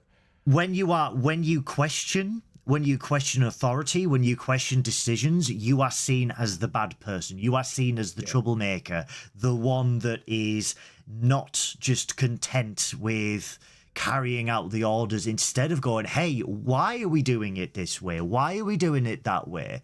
And you are the one, like I said, I was the one pushed out of my job at the beginning of the year because I didn't just bend over and say, yes, I can do this. It's like, no, well, why are we doing this? And it wasn't from a place of malice. It wasn't from a place of being nasty or spiteful. It was like, no, I want to understand you and why you think this is, because at the moment it sounds stupid, or the way that you want to do it is actually going to be counterintuitive and going to cost more. But when you question, but they want it easier. They Yeah. don't want to. They just want to be like, oh, just do the thing. Shut up and do the thing. We'll fix it later. It's not my money. But And by it's like, questioning, you are then painted as, oh, you are the troublemaker. You are, you're against the grain. You're very contradictory and stuff like that. And it's like, well, no, because you hired me because you wanted someone to challenge the status quo. You wanted someone to come in with a fresh idea and question why you do things and do them the different way. And then when I start doing this, you give me the shit because I'm challenging the status quo. And it's like, well, like, and this is the thing, like it goes, that's how you know certain places like that are just, they are just spouting off what's the thing, like it's a mouthpiece. It's, we demagogue. no, it's like they say these things but they don't really mean it. I can't, for the love of God, I don't know, the word escapes me, but we care about mental health and we are very supportive of mental health, but something happens and they don't know what to do. So their default is to go, let's get rid of that, let's box it away. And this is the problem. It's the fact of, this is the situation that we have with Cardassia, where it's just going like, Cardassia just going, hey, we don't want to actually fix these problems, and let's not start like unwrapping this like sort of this problem, because then we all need to deal with it as a society. Let's just pretend it never happened, cover it up, and the whole point is what Maritza is doing is going, no, let's open that can of worms. Like, let's actually look into that and face the horror that we did. Like, that we it's recognizing, and it's, it's a very much, it's like I said, it is a comparison to Germany, to Britain, to Japan, to America, where it's like, we're the greatest planets in the galaxy, we're the greatest country in the world, right? But you did commit these atrocities and you did steal these things, and especially for Britain, there is a giant wanking museum in London with a load of things that you nicked, and it's like, I don't really want to talk about that, and it's like, and that's but exactly you have the thing. to. It's the idea of, it's the fact of, this is it's like America very much is trying to like erase its history, where it's trying to go, hey, that never happened, and let's not talk about that. Let's take that out of the history books and stuff like that. When what we should be doing is facing it, like acknowledging it. Myself, as an English person, as a British person, acknowledges all of the horrible stuff that Britain has done. Like that is the journey that we as a country, as a nation, went through to get where we are now. And it's acknowledging that and kind of going, the reason why I'm living in a nice house, or that like I have the freedom to do things like this, is because it was through bloody hands. It was built from like bloody hands, and it's acknowledging that rather than ignoring it, because you wouldn't do it in your own life. We have all these people being patriotic and hanging up bloody Union Jacks on lampposts and maybe falling off lampposts, but that's enough of local news. But it's the idea of like having people doing that, and these people haven't reconciled that. They haven't they just think, oh, everything was amazing back in the day, and you're like, no, we did a fuck ton of horrible stuff. And if you're saying that we should be sort of like celebrating or fully proud of what we did in the past, or what we were to the rest of the world, and that's the thing, and that's what Cardassia must be. The people on Cardassia must be like sort of, oh, we are the greatest place in the world, and Maritza is being like going, no, we did horrible stuff. Like, we need to acknowledge that we did horrible stuff. We can't just borrow. You have to take the bad with the good. It didn't happen. You have to take the bad with the good, and you have to, maybe you do feel that your country is the best country, but you have to acknowledge, hey, we also did some pretty shady shit, and that cannot be hidden away. That has to also be recognized. And, and the deferred responsibility, where even when people do accept that like their country did horrible stuff, they're like, oh, well, what was I supposed to do about it? That was the government doing that. Like, I didn't vote for that. Like over here, the war on terror and like Britain getting involved in like Iraq and whatnot, well, there wasn't a vote on that. Like, like Tony Blair didn't kind of have a sort of thing of going, hey, vote for Labour and I'll take us to war. I'll take us to an unjustified war. And it's like going, that, people wouldn't have done that. And instead, we but the fact is, people justified it as like, oh, well, that's not what I voted for, and I didn't do that. But you're not asked. The same as now. You're not going to be asked, like, oh, do you think that we should be doing all this horrible stuff to things? Do you think we should be doing, like, all of that? You're not going to be asked. But it is our responsibility to stop it, to make It's our sure that it doesn't responsibility happen. to act to something that we Yeah. don't agree. Like the Online Safety Otherwise, we Act. become Maritza. You look at the Online Safety Act in the UK, and the rhetoric is it stops children from looking at harmful material online. But then you have to dig deeper and go, oh, actually, no, it's a massive data Police collect. anything. It's a Yeah. police anything. It's a massive data collection scam. And also, why is no one talking about what if this data gets leaked? What if it gets hacked? Like, you are pooling all of this data, and then because of this Safety Act, websites that can't afford the one that you want them to use then rely on third parties, and then you then have to give your information to illegitimate third party software that could be more vulnerable to this.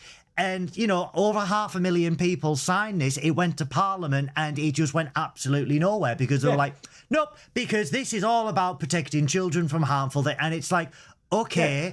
It's but all the about ramifications. Cardassian welfare. It's all about resources. That's why we're doing this thing, because we need these. Hey, Germany's suffering because we're all of these horrible rules that got imposed on us after we caused a war previously. We need to invade Poland in order to actually get these resources because they're what we deserve. We need to go into Czechoslovakia to get their resources because we're being strangled by the rest of the world. Oh, look, we've all become complicit in the G word. It's in like a world war and the G word, and that's how it starts. You justify it by going, hey, we have a need to do this, rather than being like, how did we get here? Why is everyone cutting off your supply, Germany, and not allowing you to have an army? Oh, because you started a war. Like, yeah. And again, it's history repeating itself. It is history repeating, and like I said, he's due to make an address at the time of us doing this episode. He is due to make an address on whatever that's going to be, and a lot of people are going to go. He's going to say that the planning and occupation. And once again, it'll all be oil, and the people involved in that, all the politicians pushing for that are complicit in it. All of the people, like the people actually boots on the ground, or the people operating the drones or whatever they use, are all going to be complicit in that purely for resources, like purely doing all this horrible stuff just because the country can't manage its resources properly. But it's You also know, a distraction technique from the failings of the senior leadership as well. yes, and various other things. But it's a scary world right now. But It I is, think, yeah. I mean, I was looking it up earlier, but the quote, obviously, it's not applied to anyone really, but the quote I think is really important is the only thing necessary for the triumph of evil is for good men to do nothing. And it's used everywhere, but it's this idea of what we have in this is Maritza trying to do something, and and we can learn from Maritza. Like, obviously, maybe not as dramatically, but the idea of going, think in 10 years from now, what if you were a Maritza? Like, what if, like that's what I'd say to all the people in ICE, all of the people in the police force in the UK. Like, I don't give a fuck if you'll lose your job about this. I don't give a fuck how horrible the economy is. You're arresting someone. You're arresting an old man for holding a placard.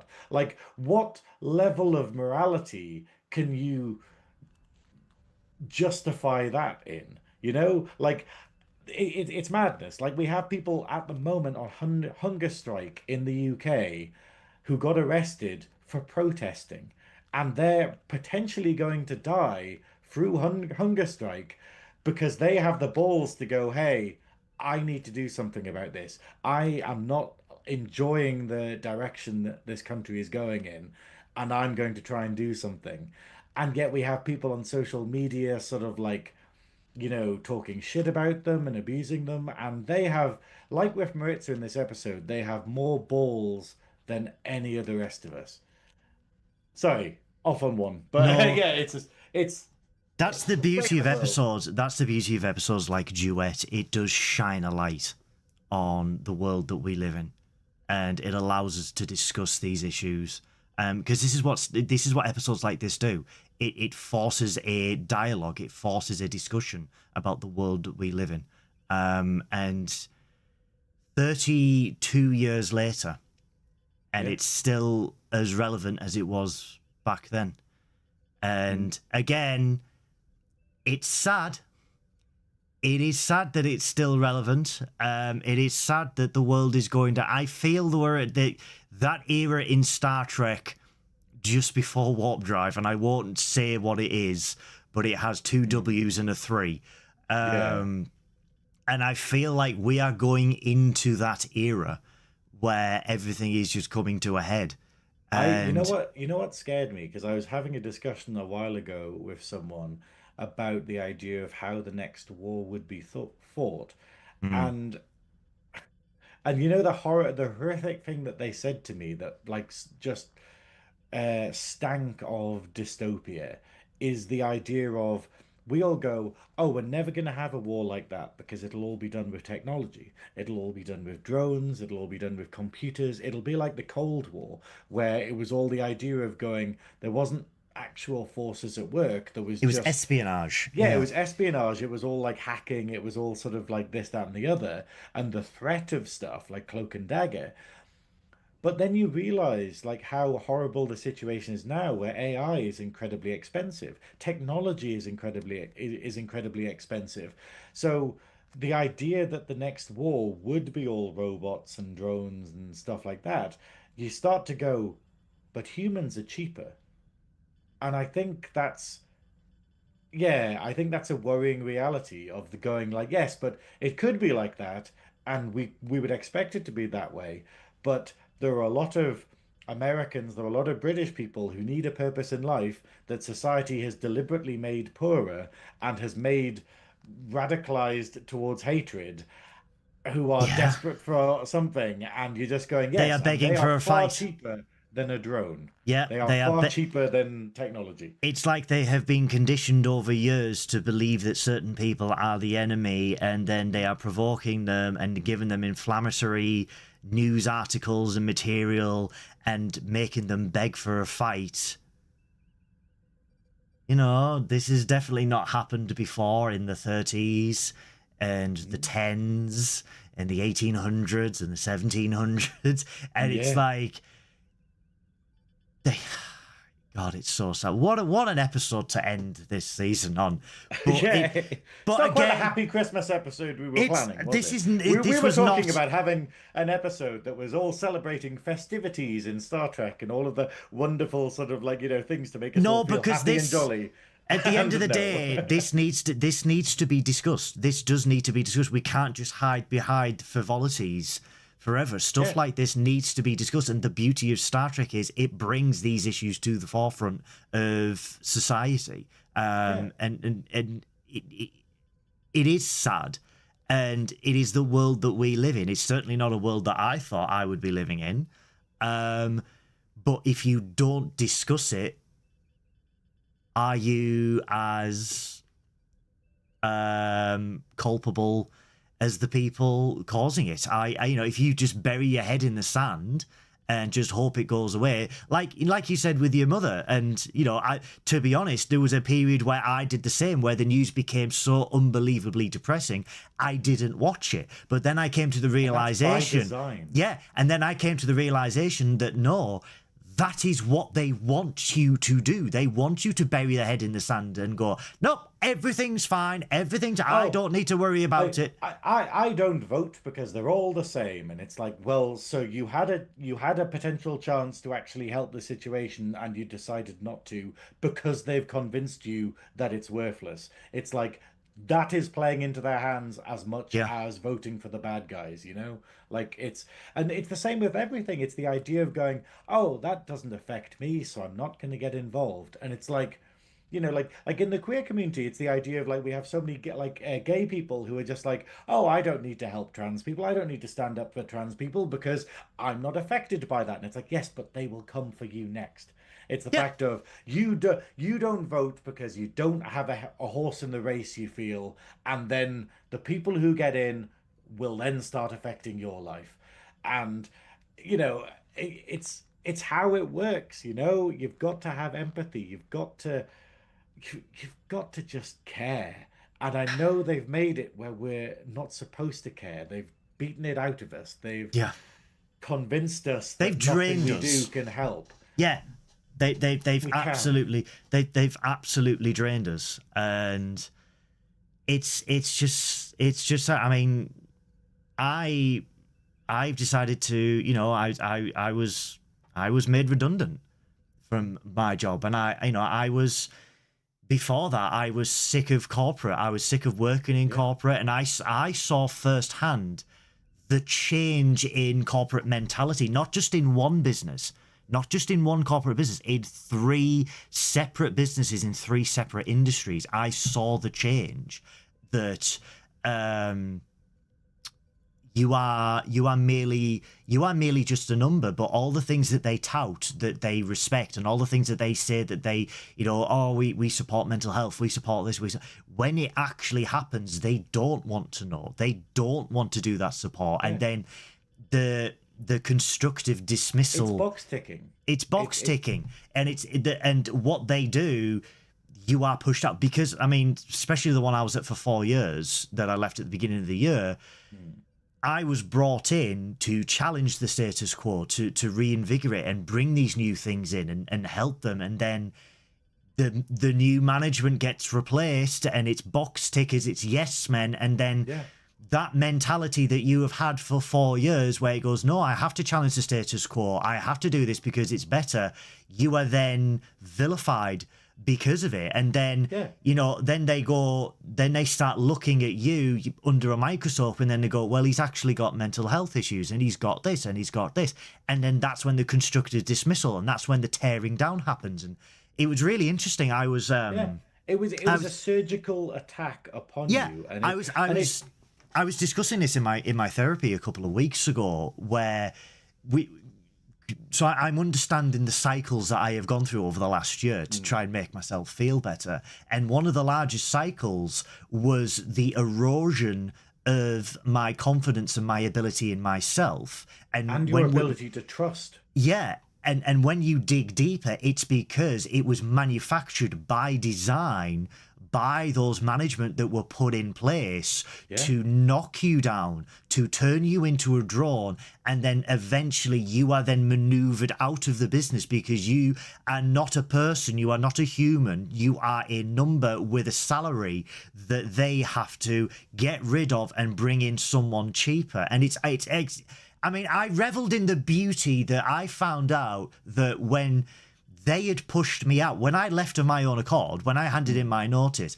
that it got so bad that they now have 7 people doing the job that I did. So it's Yeah. like, it's sort of a sweet vengeance to go, you did all this, you destroyed me mentally to the point where I require serious psychological therapy to make myself feel better. And in the end, it has cost you 7 times more than Yeah. what you thought, because you actually realize, shit, that person was actually doing his job. He was actually doing the things that we needed him to do. But because he had these issues, and because he challenged us and didn't just say yes, we got rid of him. And now it's cost them £100,000 a year. And I'm like, but again, it's like understanding that and then experiencing it in every other business after that, the same pattern of erosion, where it's like,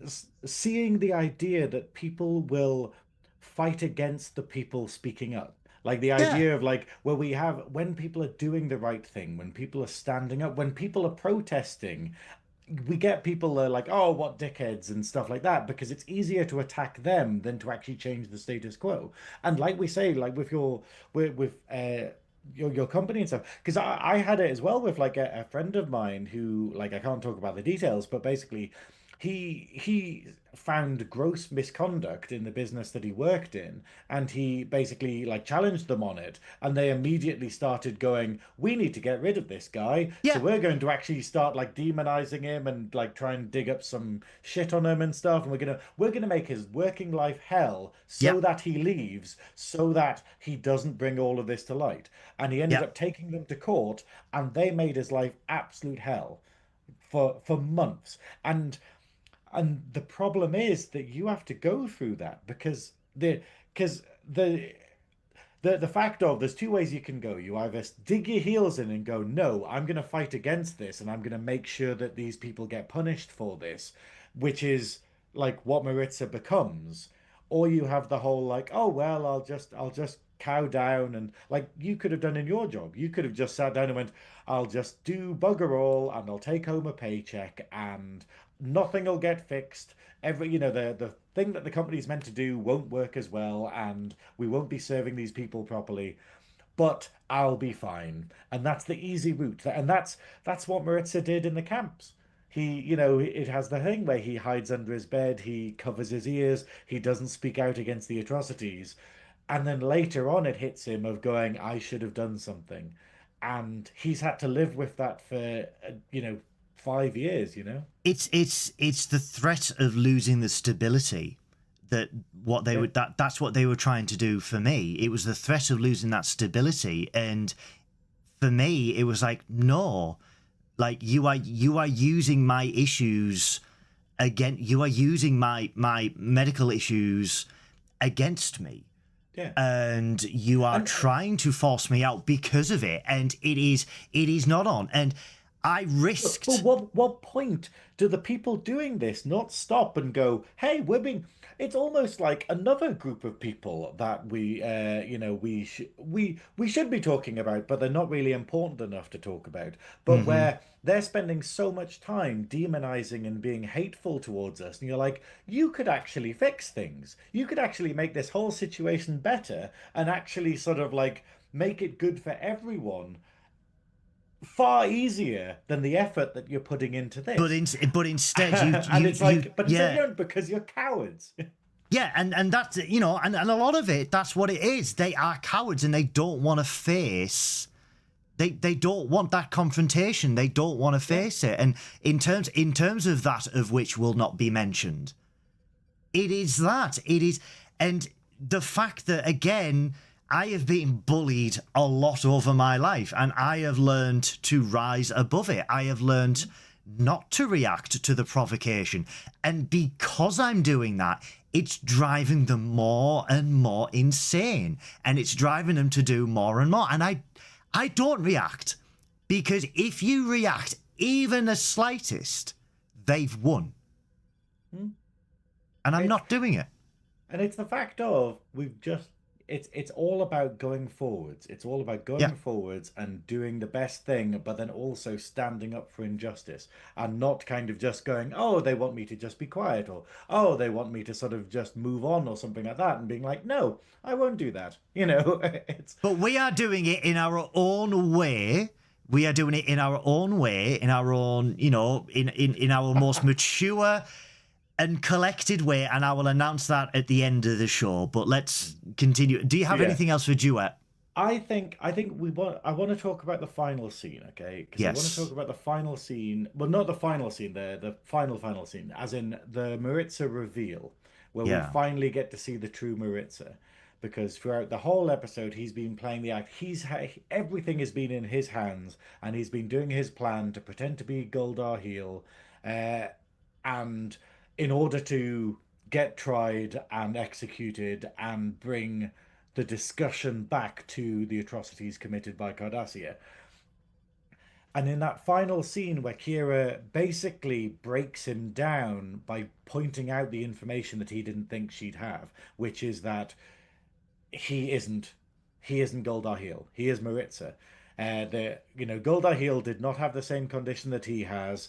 Goldar Heel died years ago, and that they know that he's had plastic surgery. basically. They know that he's and that he's like set all of his affairs in order back on Dejor. They know it. The jig is up, and it's him breaking, him trying to be Goldar Heel Yeah. again, and then the way that I'm gonna have to read it out because it's the way he describes himself, where when it finally breaks down and we get to see what Maritza thinks of himself, where he describes himself from Goldar Heel's perspective as you mistake me for that bug, that whimpering nothing, good for nothing except cowering under his bunk and weeping like a woman.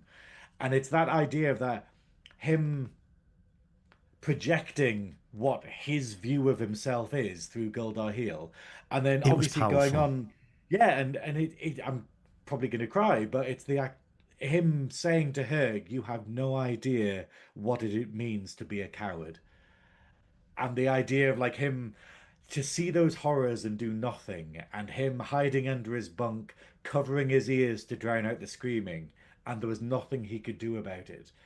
And it's so I powerful. know. It And really it's a, affected me as well. It and it's really did. when it's when Kira basically just stands there, and then he's crying, he's whimpering, and she lets the force field down, and she goes towards him, and she Yeah. makes to sort of touch him, and the scramble he does. It's my favorite, one of my favorite bits of the episode because the scramble away from her that he does to get to the corner of the cell, because the one thing that like Maritza is terrified of more than anything is forgiveness. And I think that's something that we all have. Like it's something that I know that you I've have, I know that's something that I have. It's the yeah. idea of we think we're terrible people, we think we've done horrible things, we think about all the things that we could have done, and people forgiving you is brutal. It It's feels because undeserved. yeah, It because feels it. I mean, I suffered this. Not to that extent, but again, it's when you are in such a rock.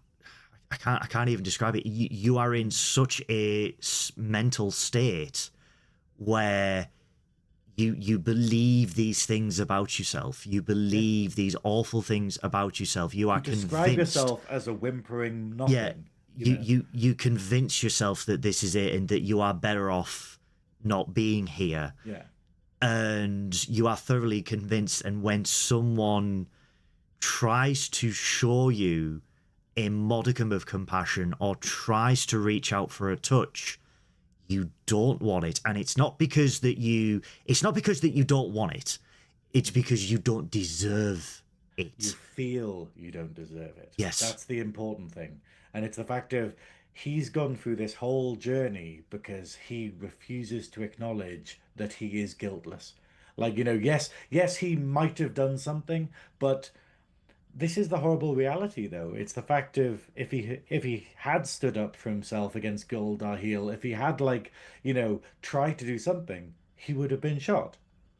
It's like we have with things like Schindler's List and stuff. It's the idea of like he could have done something, but instead he was able to help people in a different way. He was able to get people out. He was able to do what he can. And this is the thing. It's like, what was I watching the other day? I don't think it was Star Trek, but it was the idea of or was it Star Trek? Was it when we were watching Picard? But it's the idea of someone going in a blaze of glory or like someone fighting against the system. All they do is give fuel to the fire. If we go out now and we attack people or we do sort of like, like violence, then all it'll be used for is justification for more horrendous stuff because that's what they want. They want it's the same as this, where he is trying to incite Kira and anger Kira for the whole episode because he wants her violence. He wants that to happen.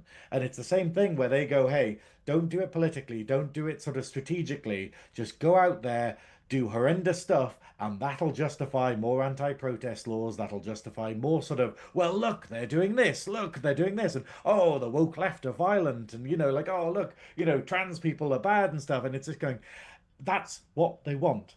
And You're playing into yeah, it. yeah. Sorry, I'm so passionate about this episode, No, but that bit where we get to see how terrified Maritza is of forgiveness and compassion because he feels like he doesn't need it is so incredibly relatable, and so incredibly heartbreaking, I think, because it it defines his is, entire character. and it also makes you Yeah. for those that have gone through it, it makes you reflect. And like I said, going through the therapy that I am going through, where it is literally breaking me down, and analyzing things that I've done, and it's a good thing because it helps you understand the person you are, Mm. but it is also an incredibly bad thing. And I always say this every Tuesday. I leave I leave the office worse than when I went in. Yeah. And I do an evening stream, and that evening stream is a massive confession stream. It is a venting stream, because I, you understanding yourself and understanding the cycles you are in that cause situations to happen, and finally understanding it, and then realizing, if I'd have understood sooner, if I'd have known the warning signs sooner, if I'd have learnt and did this a lot sooner, life would have been different because of it. Yeah. And it's, hindsight's a wonderful thing, but you can't It's get over that. You can't get over that, because at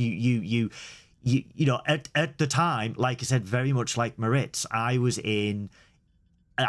remember that day vividly. And it is a day that will stay with me for a very long time. But I felt like I didn't deserve compassion. I felt like I didn't deserve the sympathy, the help, or anything like that. And then understanding that, hey, you are like this because of the situations that you were put in, because of the way that things happened to you that were caused by others, made you do this. And you sit there and you go, I could have done things differently. I could have been a better person for a longer time. I could have acted when I didn't. I could have, instead of cowering away, instead of falling into a deep state of depression, I could have done something different. And yes, I'm doing it now. In the last 2 months, obviously, there's been huge growth, but that guilt. But that's it. But the whole point is that there shouldn't be guilt there. It's the fact of, like, it doesn't matter when it happens in your life. Yeah. It's the fact of it happens. That's the important bit. It's and this is the difference between the drunkard in the cell and Kira in this episode. The idea of going, like, one of them goes on a journey, one of them breaks down their hatred and rebuilds. And Yeah. that's what therapy is. It's all about, like we're saying about your job and them maintaining the status quo, like we're saying about Cardassia and them going, hey, let's not acknowledge all of the guilt, like we're saying about the British Empire and not acknowledging our things. It's the idea of, we do it because it's easy. And that's the difficult thing. That's the journey that you're on. It's the journey that I've been through in the past. It's having to break down everything about yourself and all of your core values. And you have these beliefs here, and whatever started them, whoever gave you them, or whatever sort of sort of media or sort of stuff gave you these values, you have to break it down and then be like, but what is important? What do I really know? And then build yourself back up. And you don't want to. It's a constant fight, It's because you awful. want to just be comfortable. You want to just go, I don't want to question these things. I don't want to have to think about all of that horrible stuff. I just want to sit here and play video games or talk nerdy stuff, or Yeah. do this. But that's the way out, is through. That's what It's spiritualism is all awful. about. Yeah, it is absolutely awful. And comments have been made that at the time I was going through that I was ignoring people and I was pushing people away. And it's like, because when you are in that situation, that is what you do. You don't go seeking attention. You don't go making a song and dance about it. People who are legitimately and deeply in that state isolate themselves to a point where they are forgettable, where no one remembers them. That's what they want, and that's what I wanted. And to have that weaponized, it also is an awful thing. But you are right, like having to be knocked down. I mean, the first step is always wanting that help, is reaching out for that help.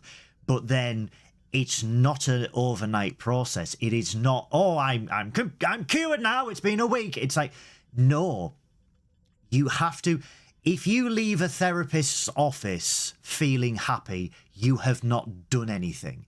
It has not worked. If you leave a therapist's office feeling like you have just gone 10 rounds with Mike Tyson, that you just want to like hold on to your gut and curl into a ball, it's because you have come to the realization of things and you are instantly filled with all of these regrets, because now that you understand a thing, your mind then goes back and goes, now that I know this, I wish I knew it here. I wish I knew it here. I wish I had the confidence to do that. And it is a gut-wrenching experience.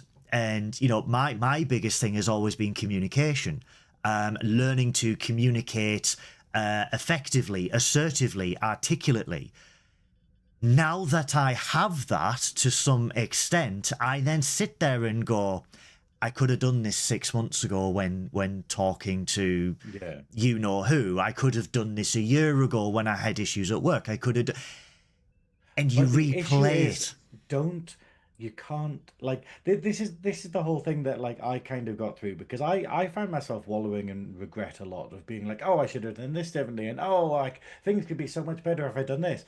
The reality is there's nothing you can do. Like, the past is the past. You can't live in regret. It's the whole bloody, do you want your entire future to be dictated by this one regret? Exactly. Like the Miss Havisham thing, you know? It's the idea of going, so you had a marriage, you know, you had a relationship that didn't work out, and you've ruined your entire life because of that regret. It's the idea of going, it's the whole thing of like looking at the situation and being sort of like, oh, that really does suck. And yes, it would have been great if we'd done that, but we can't change it now. But I can change this. I can change the direction we're going here.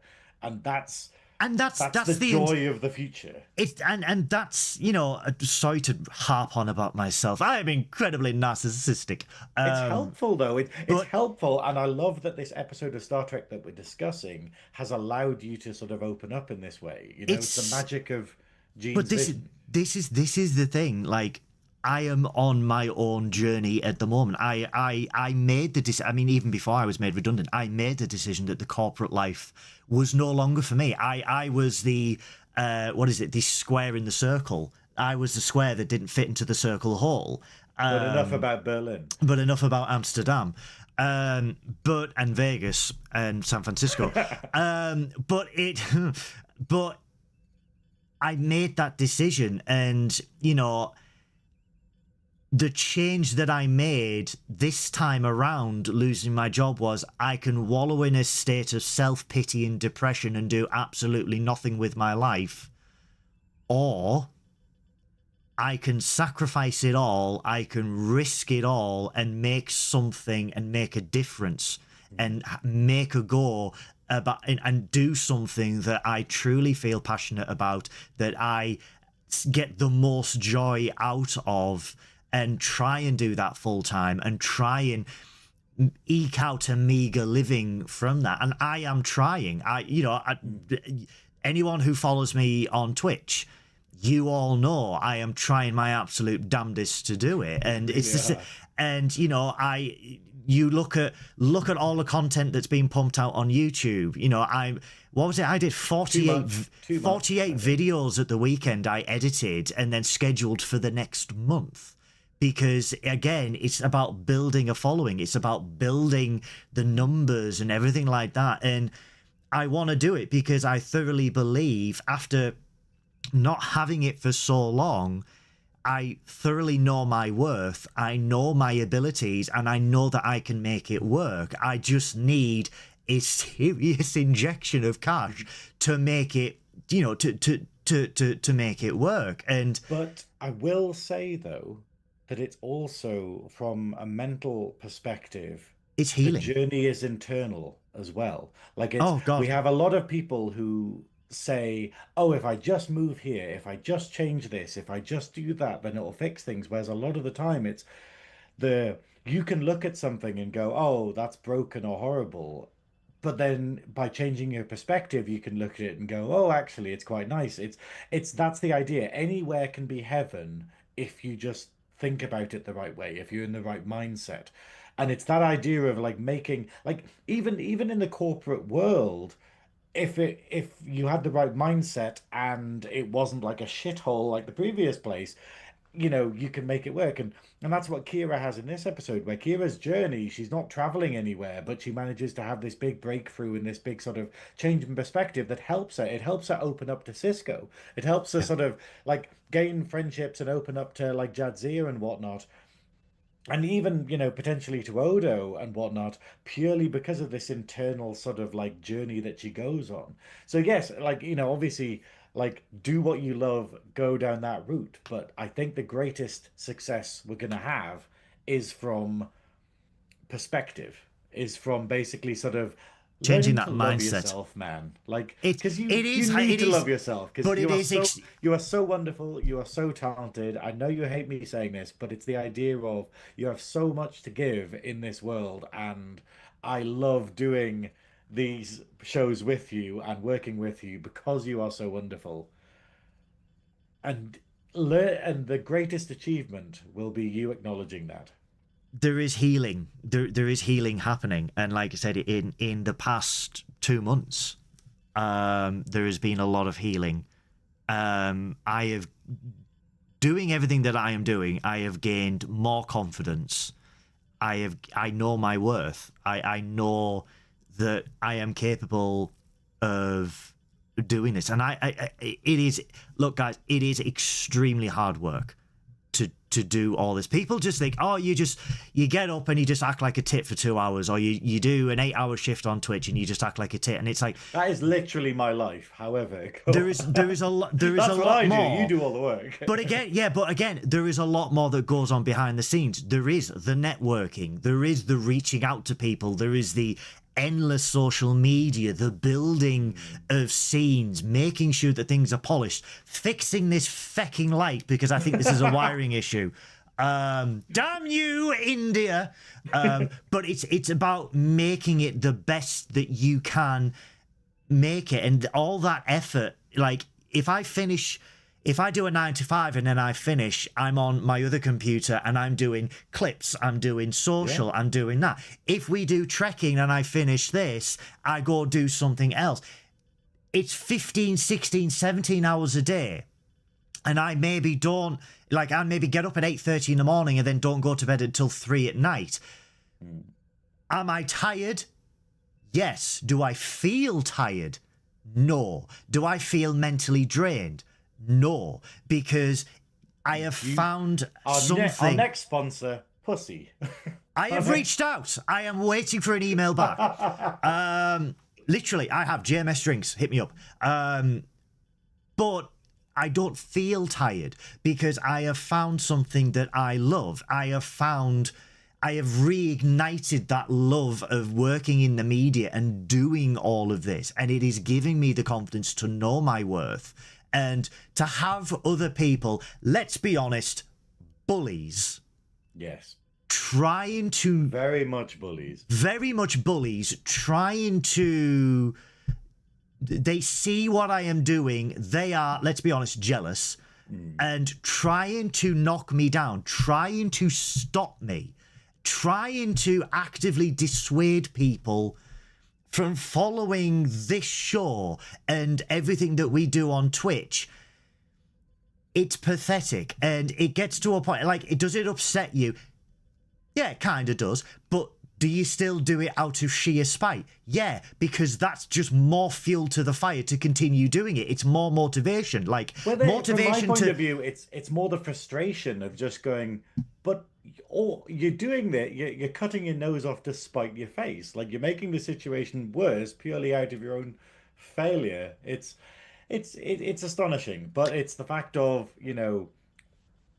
like these that the people need strength, and it's the idea of it's the perfect time for you to exert your strength and your fortitude by going, I'm bigger than that. I am beyond, I'm beyond that.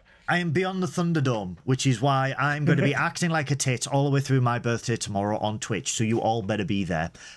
Do we have anything else for Duet? There's so much more I want to say, but we have been on for more than 2 hours. 2 hours, 10 minutes, 5 seconds.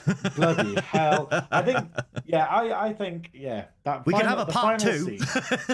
I think we could bring it up. Like, I think that we definitely need to do something where we revisit episodes. A re-review. Not a re-review, but basically where we just discuss topics. Themes. Themes. We've been talking about it for a while, like rather than having dedicated review episodes where we go, hey, we're doing this episode, having ones where there's a bit more research put into it, where we go like, hey, she's talking about a particular topic in Trek, such as a particular character or a thing. And I was talking about this last year, and thanks to the year I had, I haven't put any work in myself. However, we will have a great time tomorrow. You'll be playing games. I will be be around for some of it. Hopefully, fingers crossed, next year I have more time because this year has been, it's been up and down for both of us. We have been extremely busy, and the time for Trekkin has just not been there for some of it, which it's sad in a way, but needs must. We needed to do what we needed to do to survive. Yeah.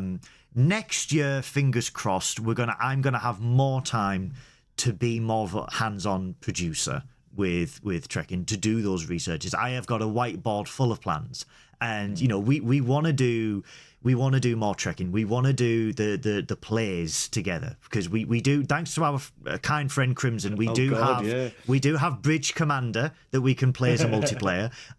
But we want to do the plays, and we want to discuss other sci-fi franchises as well. We want to talk about Stargate. We have it where Sonia, when I was chatting to Sonia Sonia and Joe are desperate to talk about Battlestar Galactica.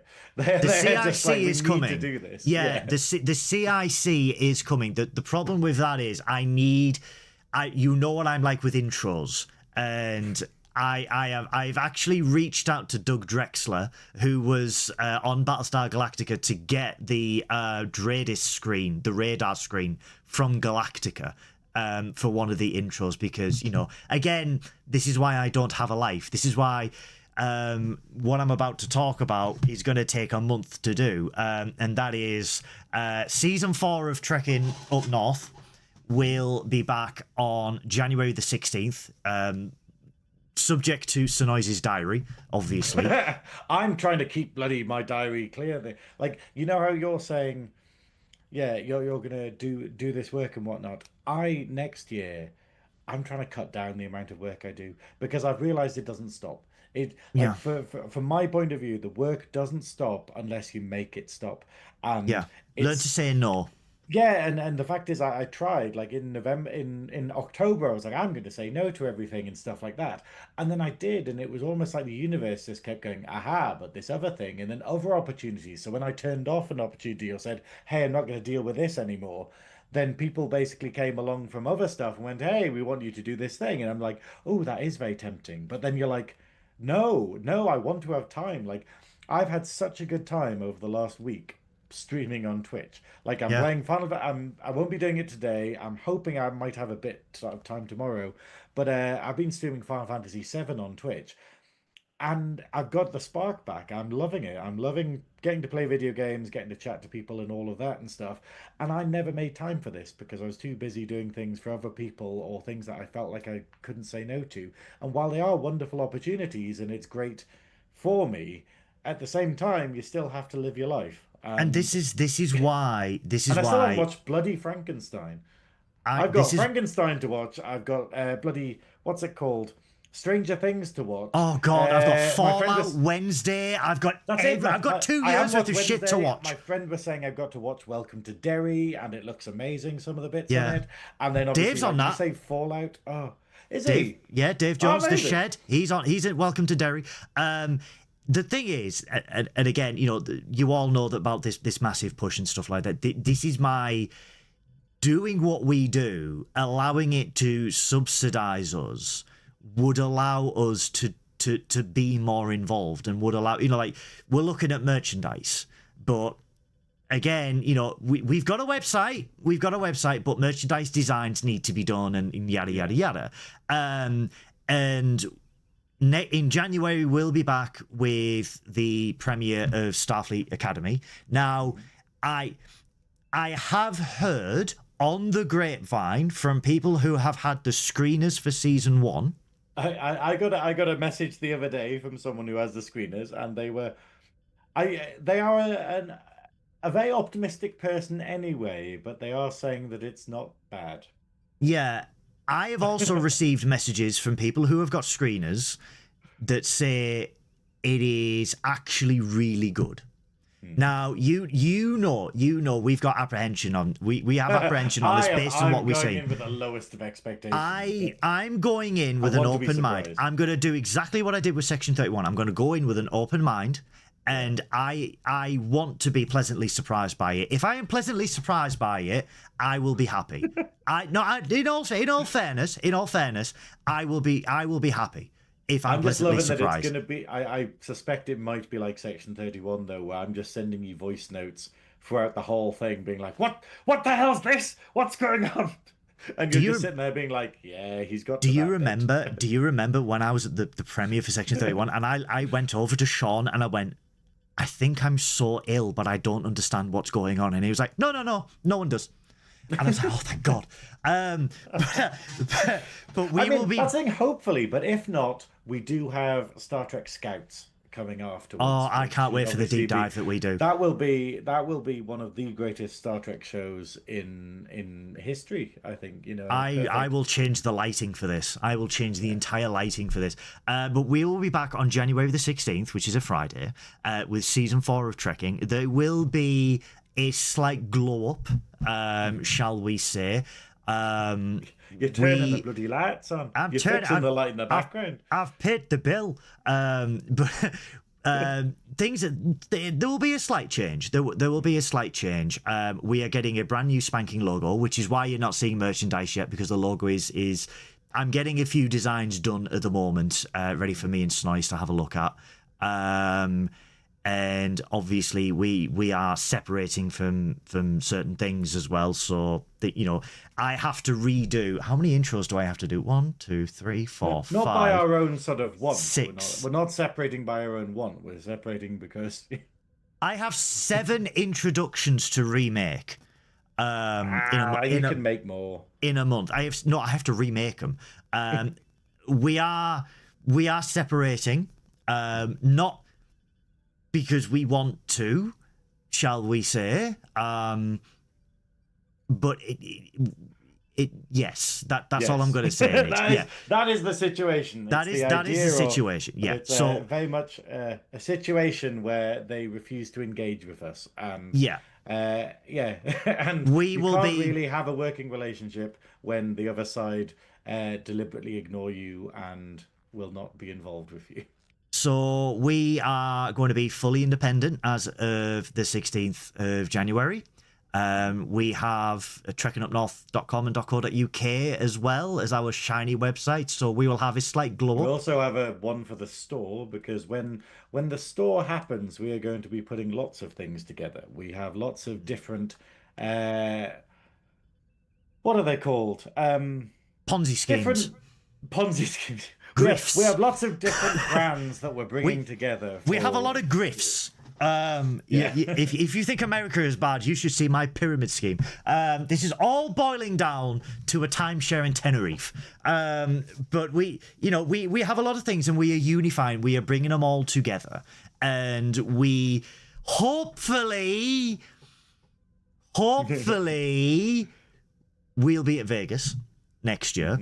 We are definitely going to Blackpool. They really want us at Blackpool. And do I need to start thinking about terrible things that I can do a talk about for Blackpool?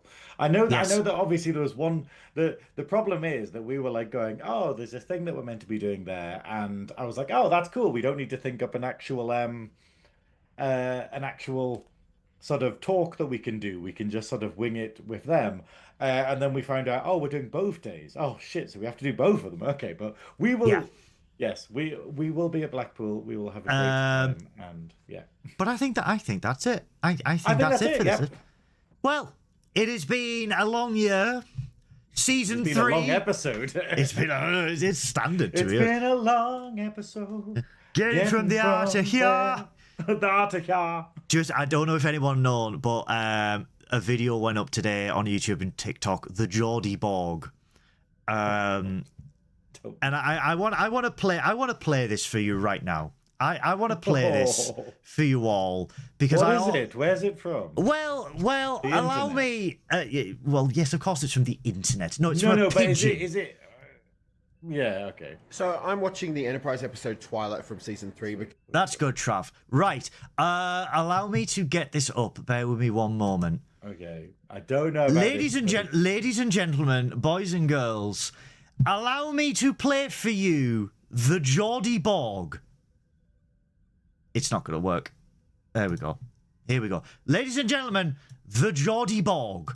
I am Chantel of Wallsend. Resistance is like totally not on.